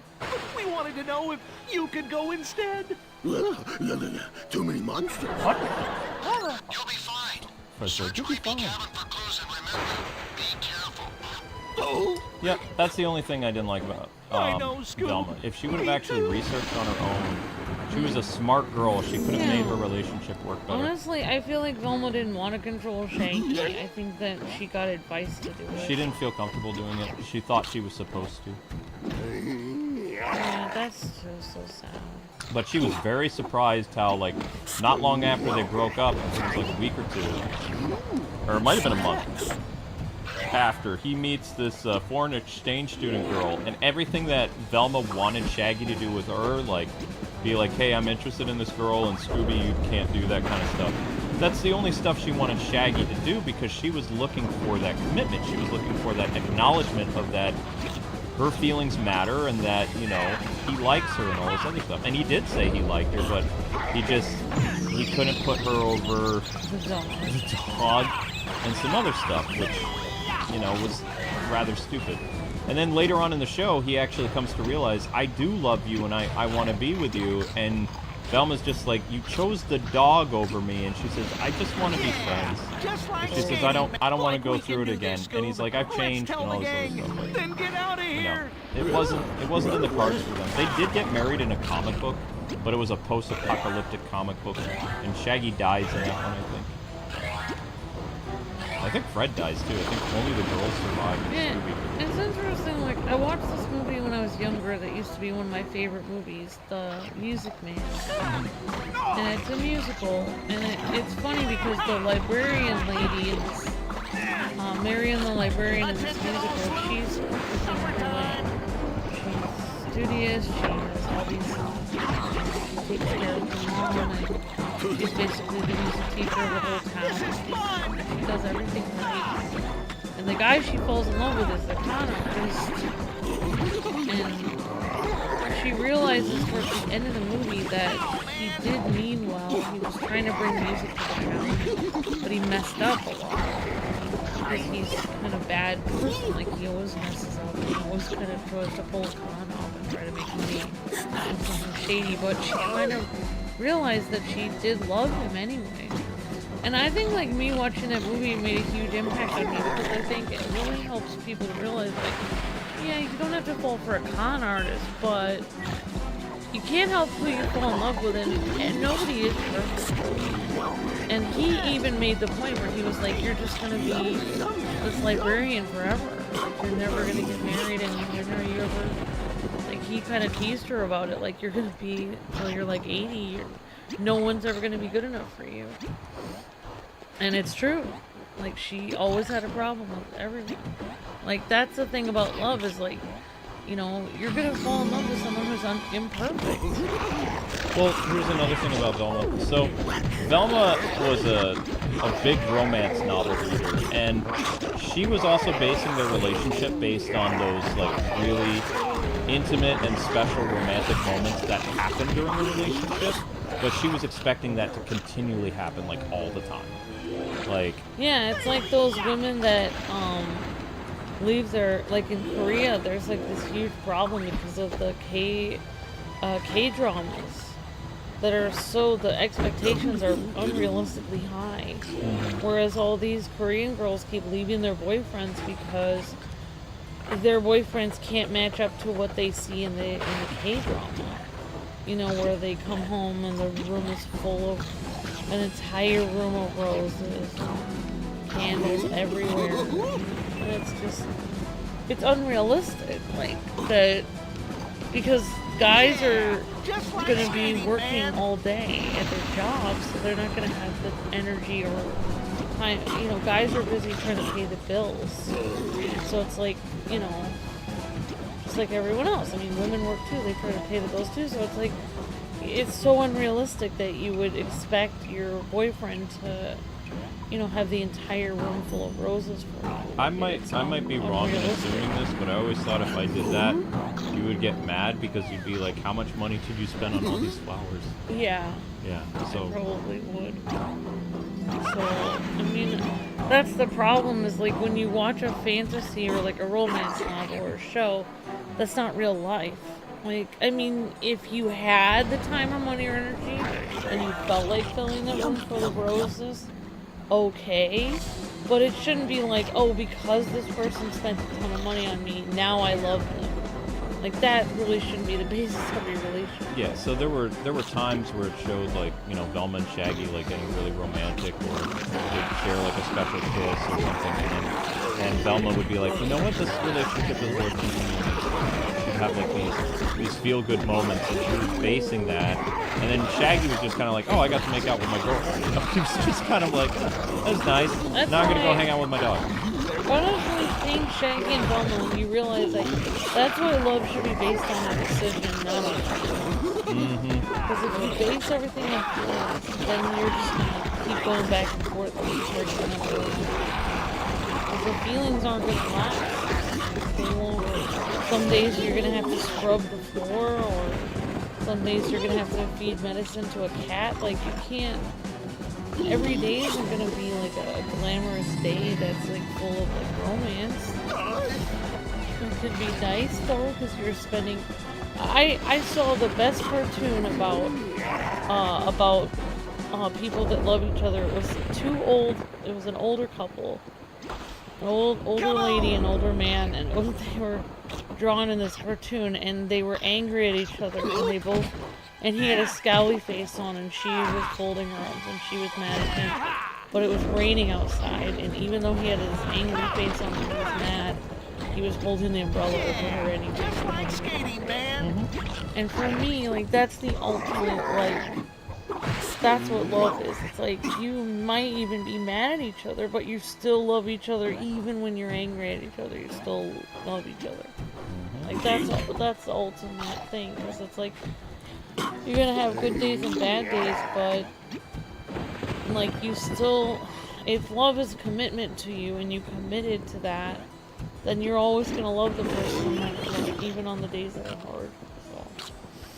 So. But like, just so everybody knows, Velma isn't entirely to blame why their relationship didn't work out. Like, if I was a girl and my boyfriend did not acknowledge me over his dog and continued to put his dog ahead of my feelings, my emotions, my time, and just like completely like only want to get physical with me and not actually want to go to the movies, or like literally his dog would sit between them when they would have like home dates, you know, and not let Velma hang out with Shaggy at all. Like, he would always come between them. As Velma, I'd be pretty angry too, because it'd be like you know, this guy, I like him, but he's not worth all this heartache because he's never going to acknowledge me. He just wants he just wants what I bring to the table, but he doesn't want to provide anything else. He doesn't want to acknowledge me. He doesn't want to even tell his dog that I'm more important than his dog. Like, that'd be pretty all the sad. benefits with no commitment. There you go. Exactly, because it didn't look like he didn't not like kissing Velma and making out and cuddling and stuff like that. He enjoyed all that stuff, but he didn't want to, you know, do the easy thing of saying to the gang, hey, Velma and I are an item now. Or, Scooby, we need to have some boundaries so that I can spend time with Velma, or I'm going over to Velma's, and Velma and I are going out, so you got the house to yourself, Scoob. Make yourself some food, that kind of stuff. Like, the way that they wrote the show, it felt like Scooby was the main girl, and Velma was the other woman that Shaggy was having an affair with. And it's weird to say that, but when Scooby says things like, "Are you cheating on me?" It's kind of like, okay, that's kind of funny, but also, it's a dog. This is going a little bit too far. I haven't seen enough Scooby-Doo movies to really, what's the word I'm looking for? To make a strong comparison for what my favorite movies are. There's been a lot of Scooby-Doo movies. I remember the one where Scooby-Doo was a where Shaggy was a werewolf. And that was interesting because Shaggy had a girlfriend in that. I don't remember his girlfriend's name. I did like the Scooby-Doo on Zombie Island, which was a 1998 movie. I liked The Witch's Curse, which was the first introduction of the Hex Girls, and that was a great animated movie. I believe not Vincent Price, the guy who we used to really like, he did all the horror stuff after Vincent Price. Tim Curry. Tim Curry was the villain in The Witch's Curse. Scooby-Doo and the Cyber Chase was kind of weird, but I didn't watch every single Scooby-Doo movie. There's so many of them. One Scooby-Doo movie I like is Scooby-Doo meets Batman Brave and the Bold. That's a great movie, but I don't know if it's the Mystery Incorporated crew or if it's a brand new Scooby-Doo, you know, characterization. But that's a great movie.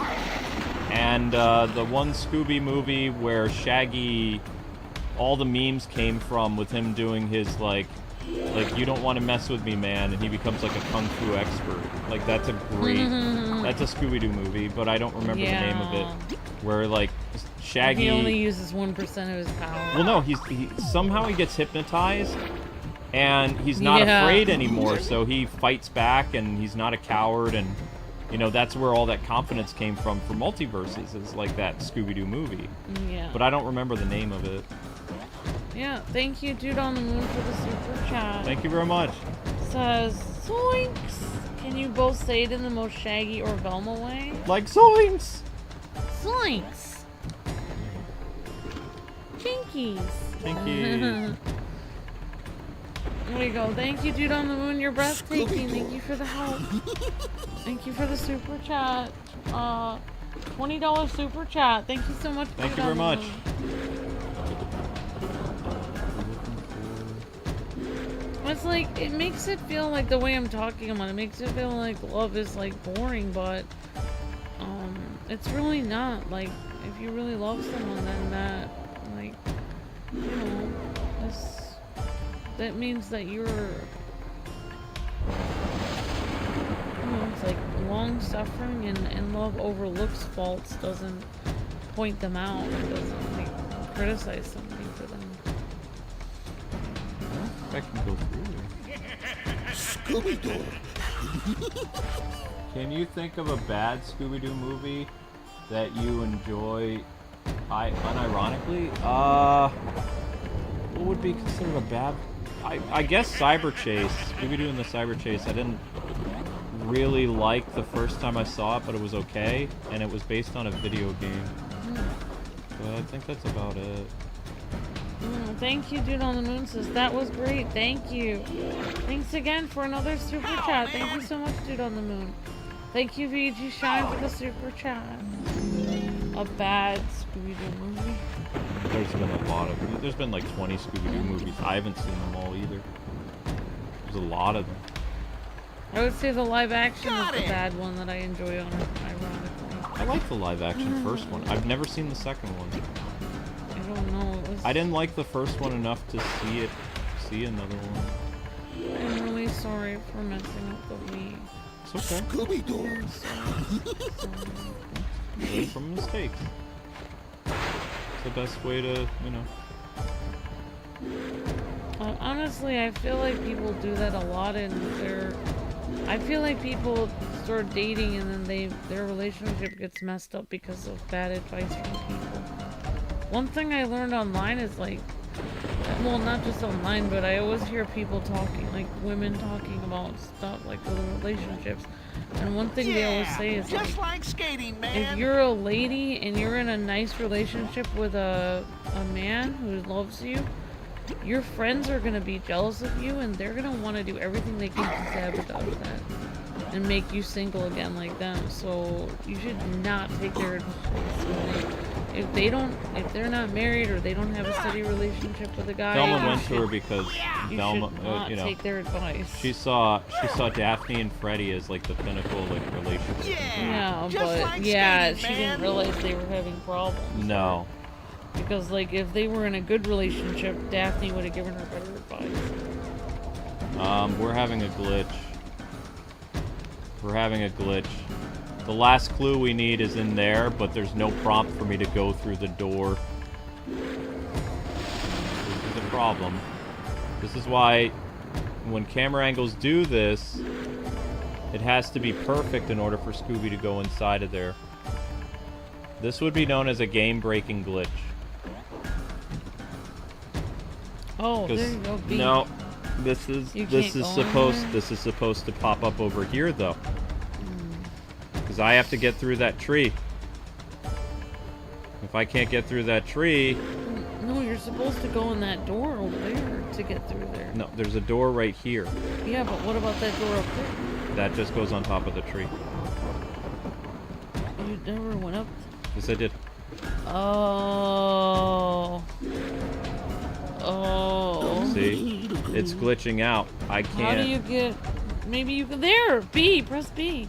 B is not the right No, one. no, there's a glow. There's a glow right there. Right, but the prompt I'm explaining to you... there's no prompt. The prompt has to come up for him to go through the door. Otherwise, he can't go through. Oh. Wait, just use your grapple! No, the grapple also. This is an older game, honey. Grapple needs that green thingy here in order to use the grapple. Oh my gosh. Right. Just go forward in the... Can't, because you need the clues in order to progress the next part. Oh my gosh. Mm-hmm. Without that prompt, we can't get through. This is known as a game-breaking glitch. So that means I have to start all over again. I'm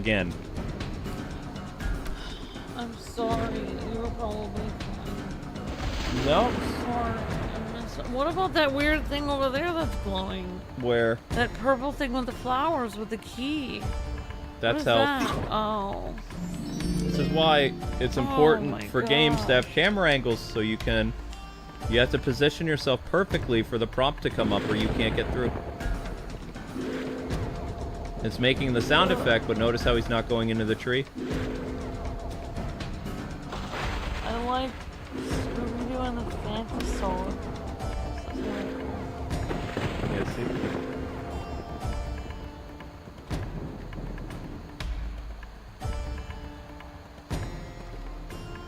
Yeah, so we have to start over again. Sorry. There are some dogs and cats that feel that in real life, says Miss Deanna. Oh yeah, dogs or cats that don't like their humans dating certain people. Well, Luke's cat fended off quite a bit of women. Sammy. I thought you said Samurai didn't like most of the girls. Those blackberries sure were tasty, but like I think we're lost, Scoob. Oh, let's find the gang. I hate game-breaking glitches. Honestly, if Velma had been a little bit smarter about things, she would have gotten like some Scooby snacks and given them to Scooby so he could go off and eat those. Or some food, and then she could have the time to herself. She did do that. Oh. She tricked Scooby, and that's how Scooby found them making out. Is Velma had Scooby do something when they were, because usually Fred would say, "Let's split up, gang," and since Velma was dating, Shaggy, she didn't want to go off on her own anymore. She wanted her man with her. So she tricked Scooby with some type of snack, and then he caught Velma and Shaggy making out on a bench in a garden, nowhere near where they were supposed to be looking for clues, and Scooby, has, a double take. He's like, wait, what's going on? And then, Shaggy completely throws Velma under the bus, and she's like, oh, nope, she says, you explain to him what's going on. And then Scooby says, are you cheating on me? Yeah, that was dumb. But Man, am I scared? she actually tricked Scooby on several occasions so she could spend time with him. And she deserved to spend time alone with him. It was his, she was his girlfriend. You always make time for your girlfriend. Even if you have pets or, best friends or whatever, or guy friends. You always have to carve out time for people that are important. Even when like you have to carve out time for when you have kids. It's the most important thing that you can do with children is spend time with them. That's the one thing they'll remember. I don't remember half of the stuff I did with my dad, but I remember that my dad always made time available to hang out with me. And that's what I remember most about childhood memories. Not necessarily what we did, if we went fishing, or if, we went to a movie, or we went to an arcade. It's just that my dad was there to spend time with me and hang out with me, and, that was very important to me growing up. I spent a lot of time with my dad at the grocery store. He would always have me carry the... He was like, can you carry the milk? And I was like, yeah, I can. And I would, when I was really tiny, I would, grab the milk and it would be really heavy for me. And I was like, I'm helping you. Because I'd carry... My dad would have all the other grocery bags in his hands.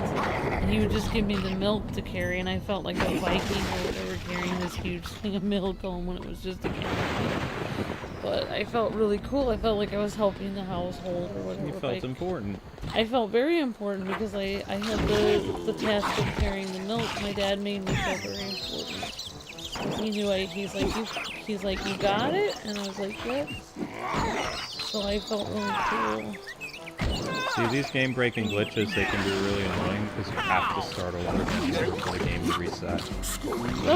That was one thing, like, my mom always, like, she always thought I couldn't do stuff. And my dad would always take a step back and be like, Amber can do it. That's what I really was glad about with my dad, was he knew I could handle it. Like, he didn't act like I needed extra help or something. Like, he just was like, no, she can get it. Just give her time. No, we're fine. Give her Just a stopped minute. to get some berries. Then we, decided to go a different way to you. You mean you're lost? Yep. Save us, Freddy. We'll never find you in this forest. Just see if you can find Cal Perkins, the Royal Huntsman, and stay out of trouble. I had that problem when I first started. I never told you, but when I first started dating you, I had my orchestra friends, and they were like, I would tell them, like, oh, I have a date, and they would say, oh, so a guy is more important than us? And I'm thinking, like, you guys are my high school friends that I hang out with and play violin. When you go, I didn't say this out loud to them, but when you guys go off to different colleges, we'll probably never talk to each other again, or never see each other very much. Whereas this is a guy that I'm possibly gonna marry. Like, I think he's a little bit more important than my high school friends. Wait, what guy was that? Oh! Yeah, I actually, there was times when my orchestra friends wanted to do something, and I was like, no, I can't, I have a date. And they got mad at me. They were like, upset. They were like, they even said that, they were like, are you saying a guy is more important than us? So they were the Scooby in my relationship. Huh? It's true. You're being a real trooper for rewatching this. This is our third time we've seen this. Nothing to scream about. Except a man wearing a bear's head. Yikes! You'll scare them all off. Scare what off? The werewolves. Now there's something to scream about. Quiet. Here they come, boys. Wait, there's a new Scooby-Doo game coming out? Really? I'll have to look into that. On PS5? Interesting.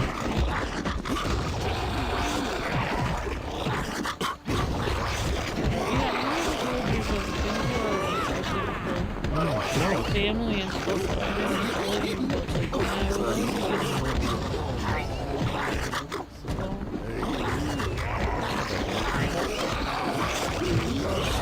But I didn't date you until...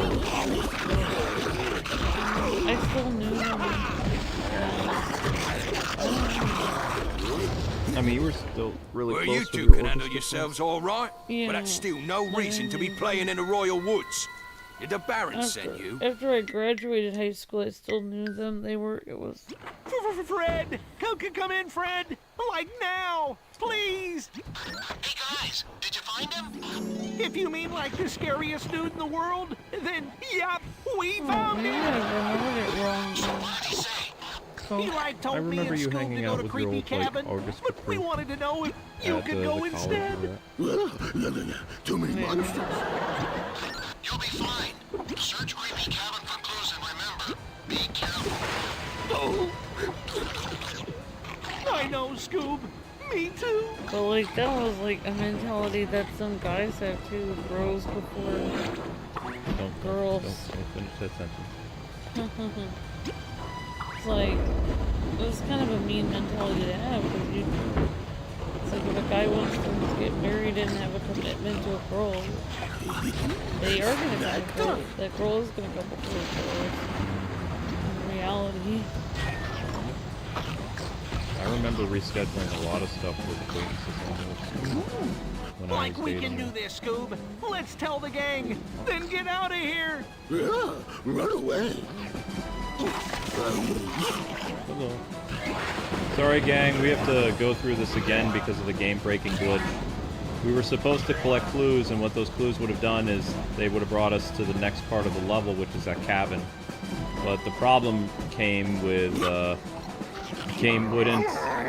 wouldn't recognize Scooby trying to go inside of that hole, which, well, presented a whole mess of problems, didn't it? And this is why older games like this, sometimes they weren't really ready for... A beta tester's job was to try to find glitches like that would impede gameplay. And not little blemish things, like, oh, okay, this has like a little problem here.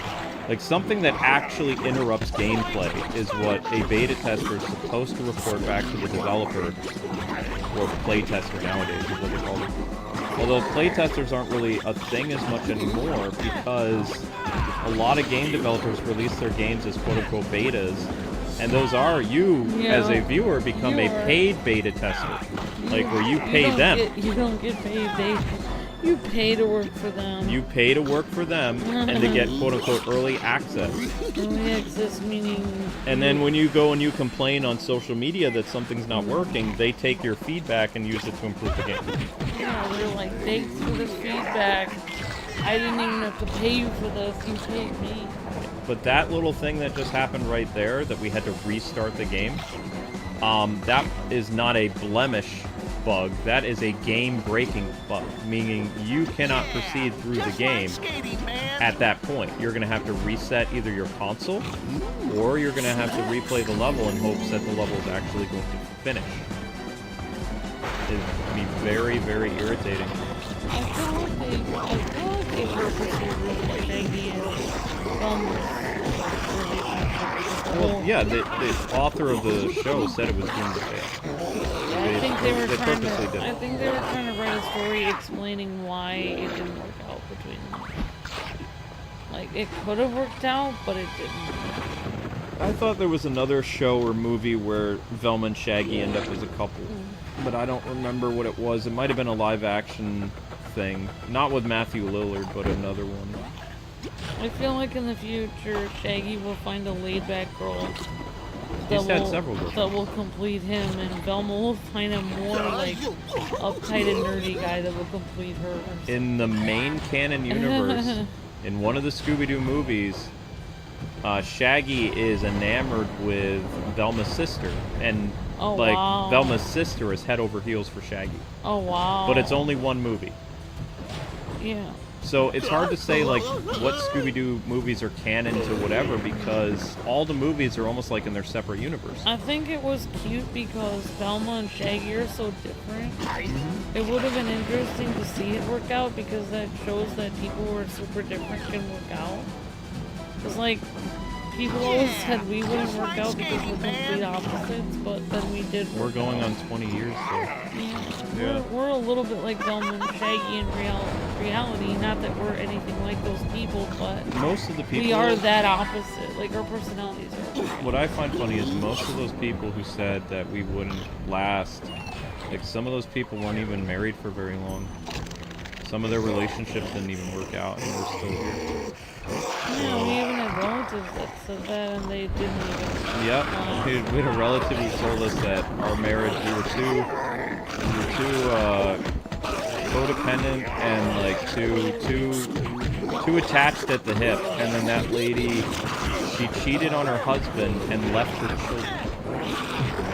So I mean, that lady had obviously everything she said was just blowing smoke, because she actually ruined her own relationship and her selfishness, and she became the black sheep of the family.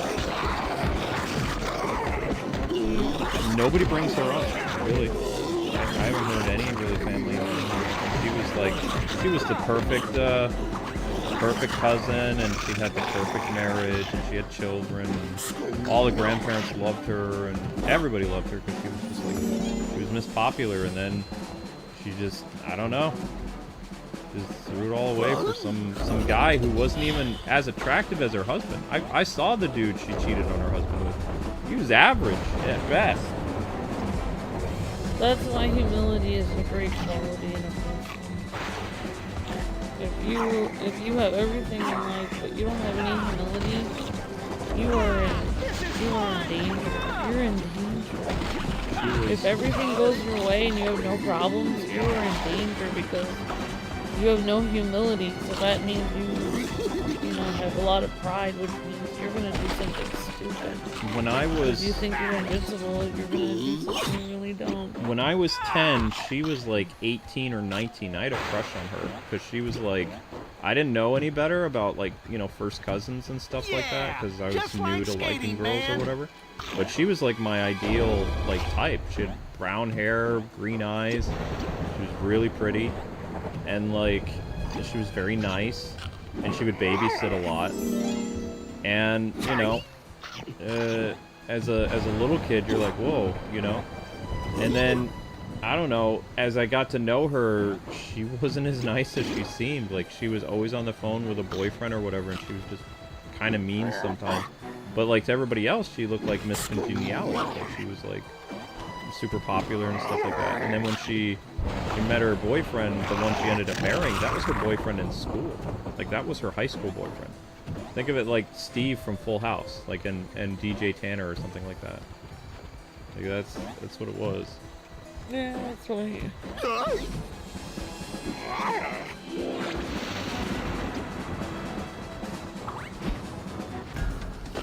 If penguins can mate for life, so can you. Penguins mate for life, apparently. Once they choose their partner for life, then you never go back on it. It's a lifetime commitment. If penguins could make a lifetime commitment, surely human beings can.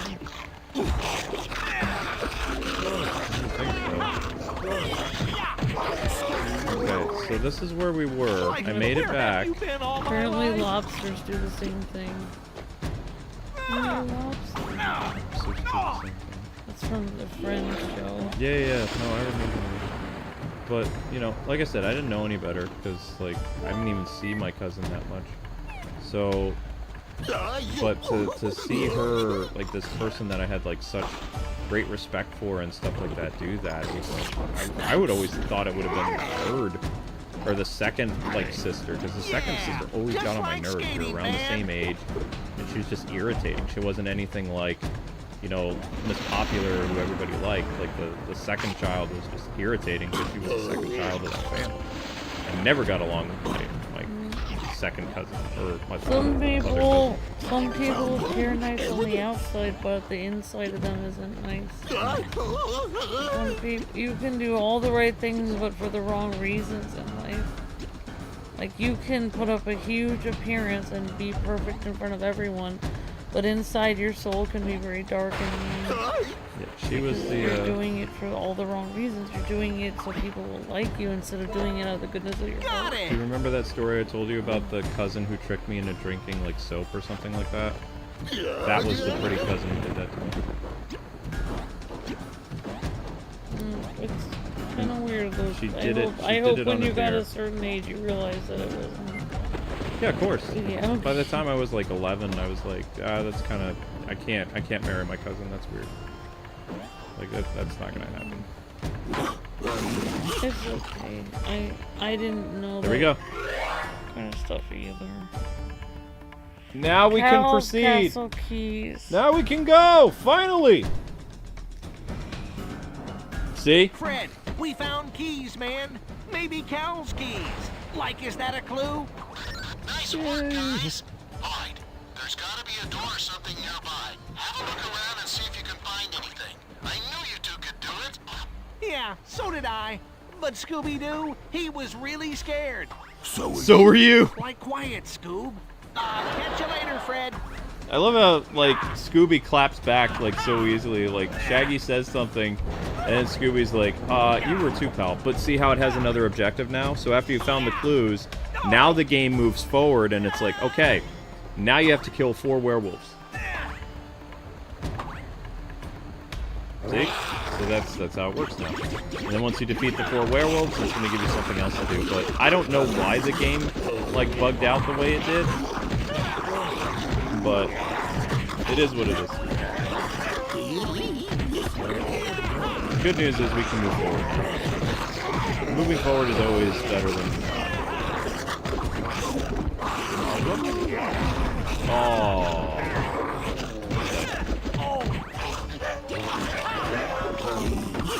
What I never understood about the Scooby-Doo First Frights thing, though, is, like, where are all these mythical monsters and stuff coming from if it's just one guy in a suit? And they never address this, either. Yeah, just like skating, They man. never address it. They're like, oh, you unmasked the bad guy, but it's like, where were all these weird monster henchmen coming from? Like, explain them, and the game's like, nah, we're not going to explain it because we don't need to. It's like, they're just enemies you beat up, and I always wondered, but where did the enemies come from? Were they like a spell? Were they conjured up? Like, what are they? Were they other people in suits? Did we beat up a bunch of people who were dressed as werewolves? They never address it. They're like, nah, don't worry about it. Nothing for you to worry about.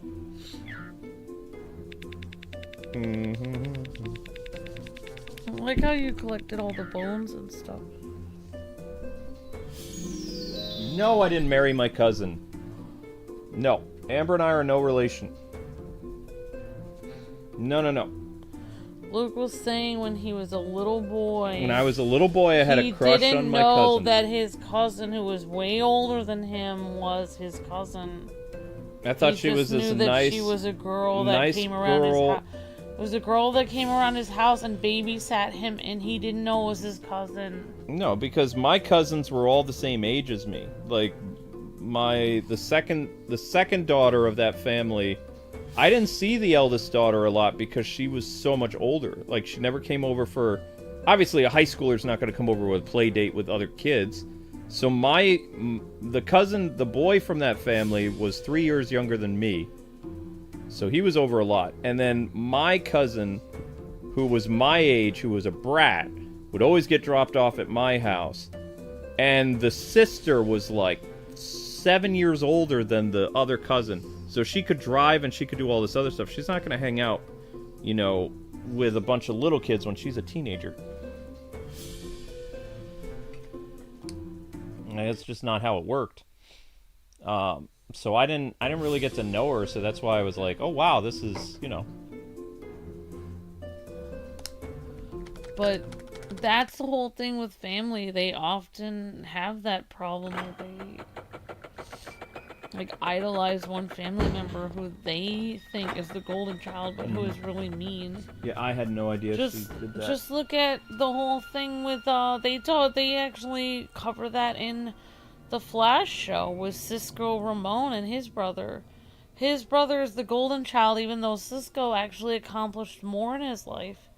Cisco worked for Star Labs, but no one even acknowledges all the things that Cisco does on a daily basis. Even his brother, who works delivering pizzas, doesn't make very much money. They always ask him to play the piano because their family idolizes music. So, I mean, that's just how families are. Like, they're going to idolize one member of the family. One member is going to be the favorite. It doesn't mean that member is nicer or better. Yeah. It means that family just likes that person more. We were talking about a family member that left their kids and their husband. I was just talking about her in the past. We were just saying that person thought we weren't going to be a good fit, but here we are. Yeah, she said that we wouldn't be a good fit, and yet, yeah, we're still married. And we're going on 20 years. And she didn't even last 10 with her husband. Well, that just shows her evil, dark personality, because why would she criticize somebody else's marriage to begin with? Scooby-Doo! Exactement. Like, even if I told her marriage wouldn't last, I wouldn't say it to her. Yep. Or anyone else. Scooby-Doo! Oh, there's Century in red. Wow, there we go. Viking Daphne. Well, but how do you put these costumes on? Maiden. Wait, she had a shield? I thought she had a hammer. Oh, she does have a shield. She has a shield. Oh. It's kind of a cool costume. Velma doesn't have very many cool costumes. She's got... Oh, she has this one. But how do you put these costumes on? I don't even know how you would wear the costumes,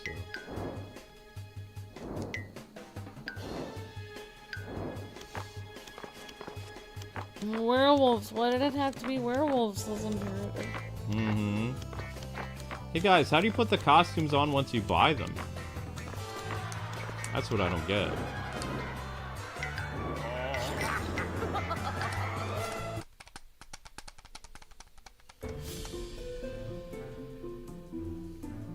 The glitch was it spawned the clue on the wrong side of the fence. Ah, yeah, that would do it.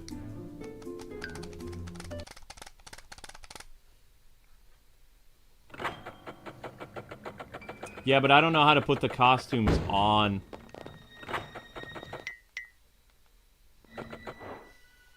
Yeah, I was hoping to put the costumes on, but I don't know. It's fine. I'll just play as Daphne. More snacks.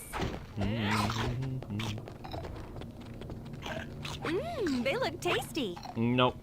We've had people ask if Amber and I are related because we're so close, but we're not. We always freak people out because they're like, you guys look so similar and you're so close. Like, nobody married is that close. It's like, well, we're that close because we spend a lot of time together. And we like spending time with each other.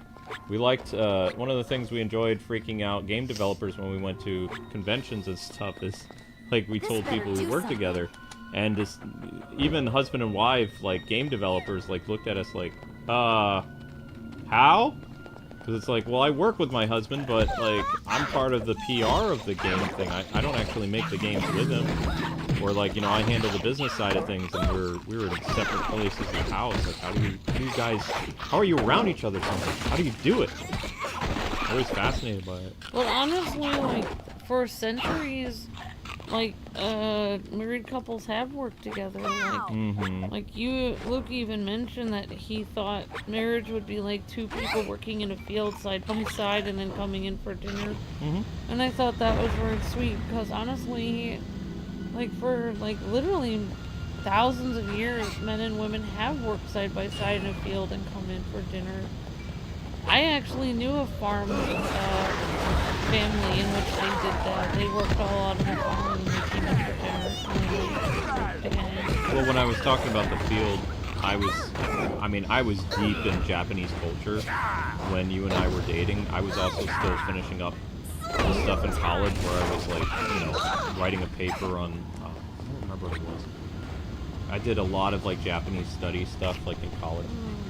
And when I was talking to you, I was writing something about rice or something like that, like rice fields and, like, rice farmers. And I love the idea of, you know, how a Japanese family back in feudal times would deal with their rice fields, and, like, everybody in the family had, like, an important role to do in that family unit, from the wife to the husband. Yeah, we did Sakura Rice and Ruin, where they were all working together and came in for meals. I mean, that's, like, literally what people did for so many years, is just, like, everyone just had land and farmed their land. Everybody's always said that you and I have old souls, so our old souls work together because, well, it's just how we are. There's nothing wrong with it. It does freak some people out because they're like, well, I need my space. It's like, well, we have space sometimes. It's like we're happier when we're around. I don't know why that is. It just is. Amber has her, like, shoulder leaning against mine right now while, you know, I'm playing this game. I like her right there. Oops, sorry. Look, got taken out by mine. It's funny. One thing I wish this older game had was checkpoints, though. Like, once you complete a certain aspect, it only goes chapter by chapter. So if you make a mistake, then you have to do it all over again. And it doesn't, you know, it doesn't have that fun checkpoint system. Even that Scooby-Doo Mystery Mayhem game, which came out several years before this one, they had a better checkpoint system and a save system than this game. This game only has a resume or quit option. That's it. It doesn't have a checkpoint system. Nope. And this game came out after a Mystery Mayhem by, like, I want to say 7 years. Pressure switch, huh? Oh, wow.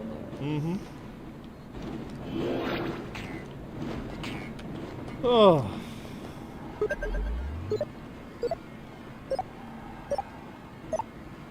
Da-da-da-da. We're supposed to ride in this? Wait. Yeah, like that. Camera angle's getting all weird. Well, it's kind of like Link, like our cat. Like, he went through a difficult experience where he was out in the rain. And then when we adopted him, you know, like, he was difficult to get to know because, you know, he was just, he didn't want to trust anybody, but when he really got to know us, he basically bonded with us a lot. I mean, he's kind of inseparable. He's always meowing, he's always climbing up on our lap. Yeah? Oh, he's on the other couch right now. Yeah. I feel like Luke and I have been through a lot of things together, so in a way, it made us fast friends, as they say. Well, we're more than friends, though. Yeah. We're a couple. Up, over, down. Oh, you up. have to memorize. No. Oh, sorry. Wait, I did it wrong? Oops, I didn't touch you. No, you're fine.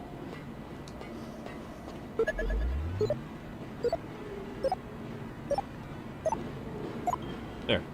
So then Daphne uses her karate skills. You're gonna have to use all 3 mine cards in order to open this door. There you go. Ta-da! Whoa, whoa, whoa, whoa.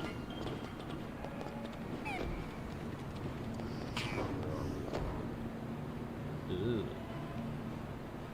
Have to get the next stream started soon. So I'm only going to 1,000 views anyway. My Daphne is my favorite character, but I do like Velma's as Cassie. Yep, I like Daphne too. I only liked Velma in Scooby-Doo Mystery Incorporated because she was very different than the other Velmas that we had. We finally got to see some of her personality, which in the shows Velma was just a quiet, geeky one. She never really showed her feelings or her thoughts in any other... Nope. She only said, like, what the mystery was. Troublemaker. But, I mean... She has a lot of personality in Mystery Incorporated. She's probably my favorite character in Mystery Incorporated. I'll take that. Even though I feel bad for everything that happened with her and Shaggy, like, she's so funny in the show. Yeah. And also to see, like, I've never seen a girl as interested in Shaggy as Velma was. Like, literally, she's like... You know that thing girls do sometimes when a guy's chest, they, like, take their fingers and they do that little walk thing to, like...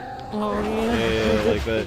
Yeah, she's doing that to get him to kiss her and stuff like that. She's acting very clingy, but in not a creepy kind of clingy. Like, she wants to be, like, with him. She wants to spend time with him and, you know, get a little frisky.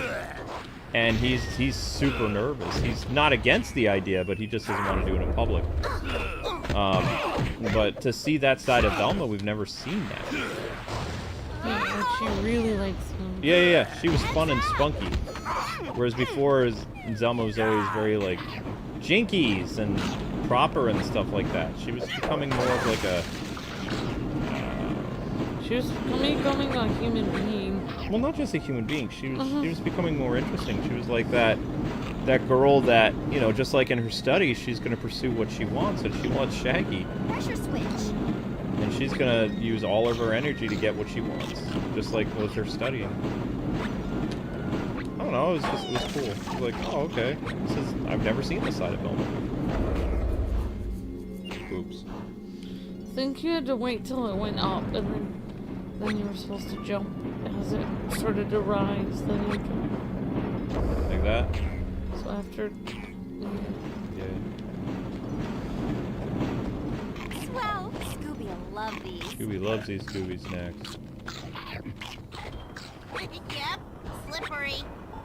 It's so weird hearing the classic Scooby-Doo actors with, like, different character designs.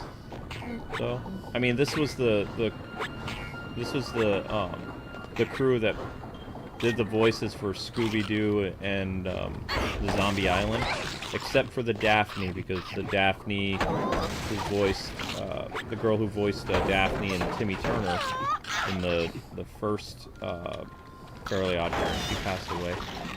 She was young too. And then they got another actress, the fourth Daphne. The third, no, yeah, it was like the fourth Daphne, and she was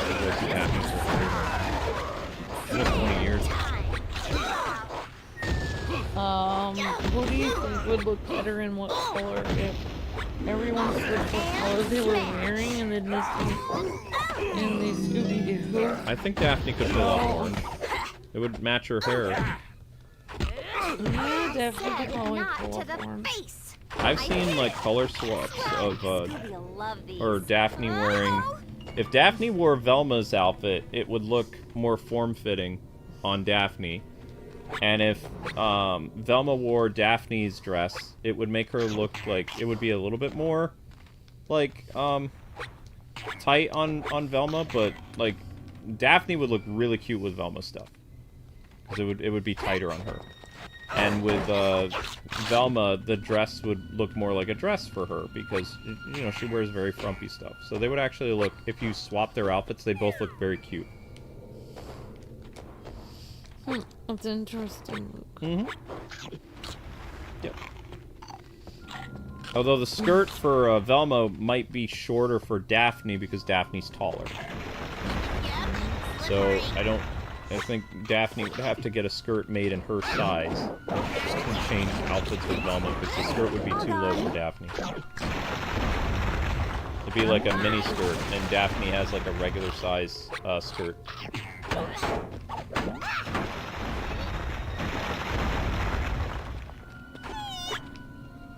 We finally hit 1,000 views. Alright guys, I'm probably going to do this episode tomorrow and we'll finish off Scooby-Doo, but I think we're going to end up doing,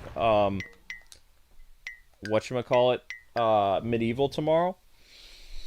So what's going to happen is I'm going to get your stream started for Ninja Gaiden, and then level 3 through 5 or 6 or whatever will be the finale of Scooby-Doo tomorrow, because there's not I don't think there's an episode 5. There were some problems in today's episode where we had to replay episode 2 a couple times, but the policy of this channel is once we hit 1,000 views, we do stop. Got 1,000 views on this stream, so that means there'll be another episode of Scooby-Doo. That's how it works. Our bar is lower here. That's how we do things. So, thank you guys so much for watching. And next up is going to be a different outing on the channel, Ninja Gaiden. And that should be interesting. Bear in mind that the Ninja Gaiden game is rated M for mature. It does have some mature themes, as well as blood and violence.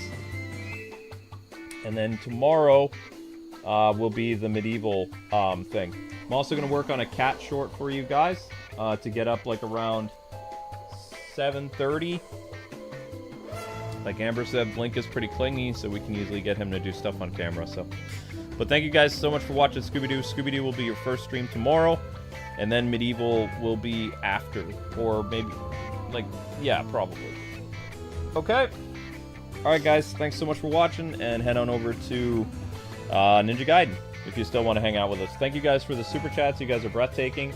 Appreciate Dude on the Moon, VG Shine, and Miss Deanna.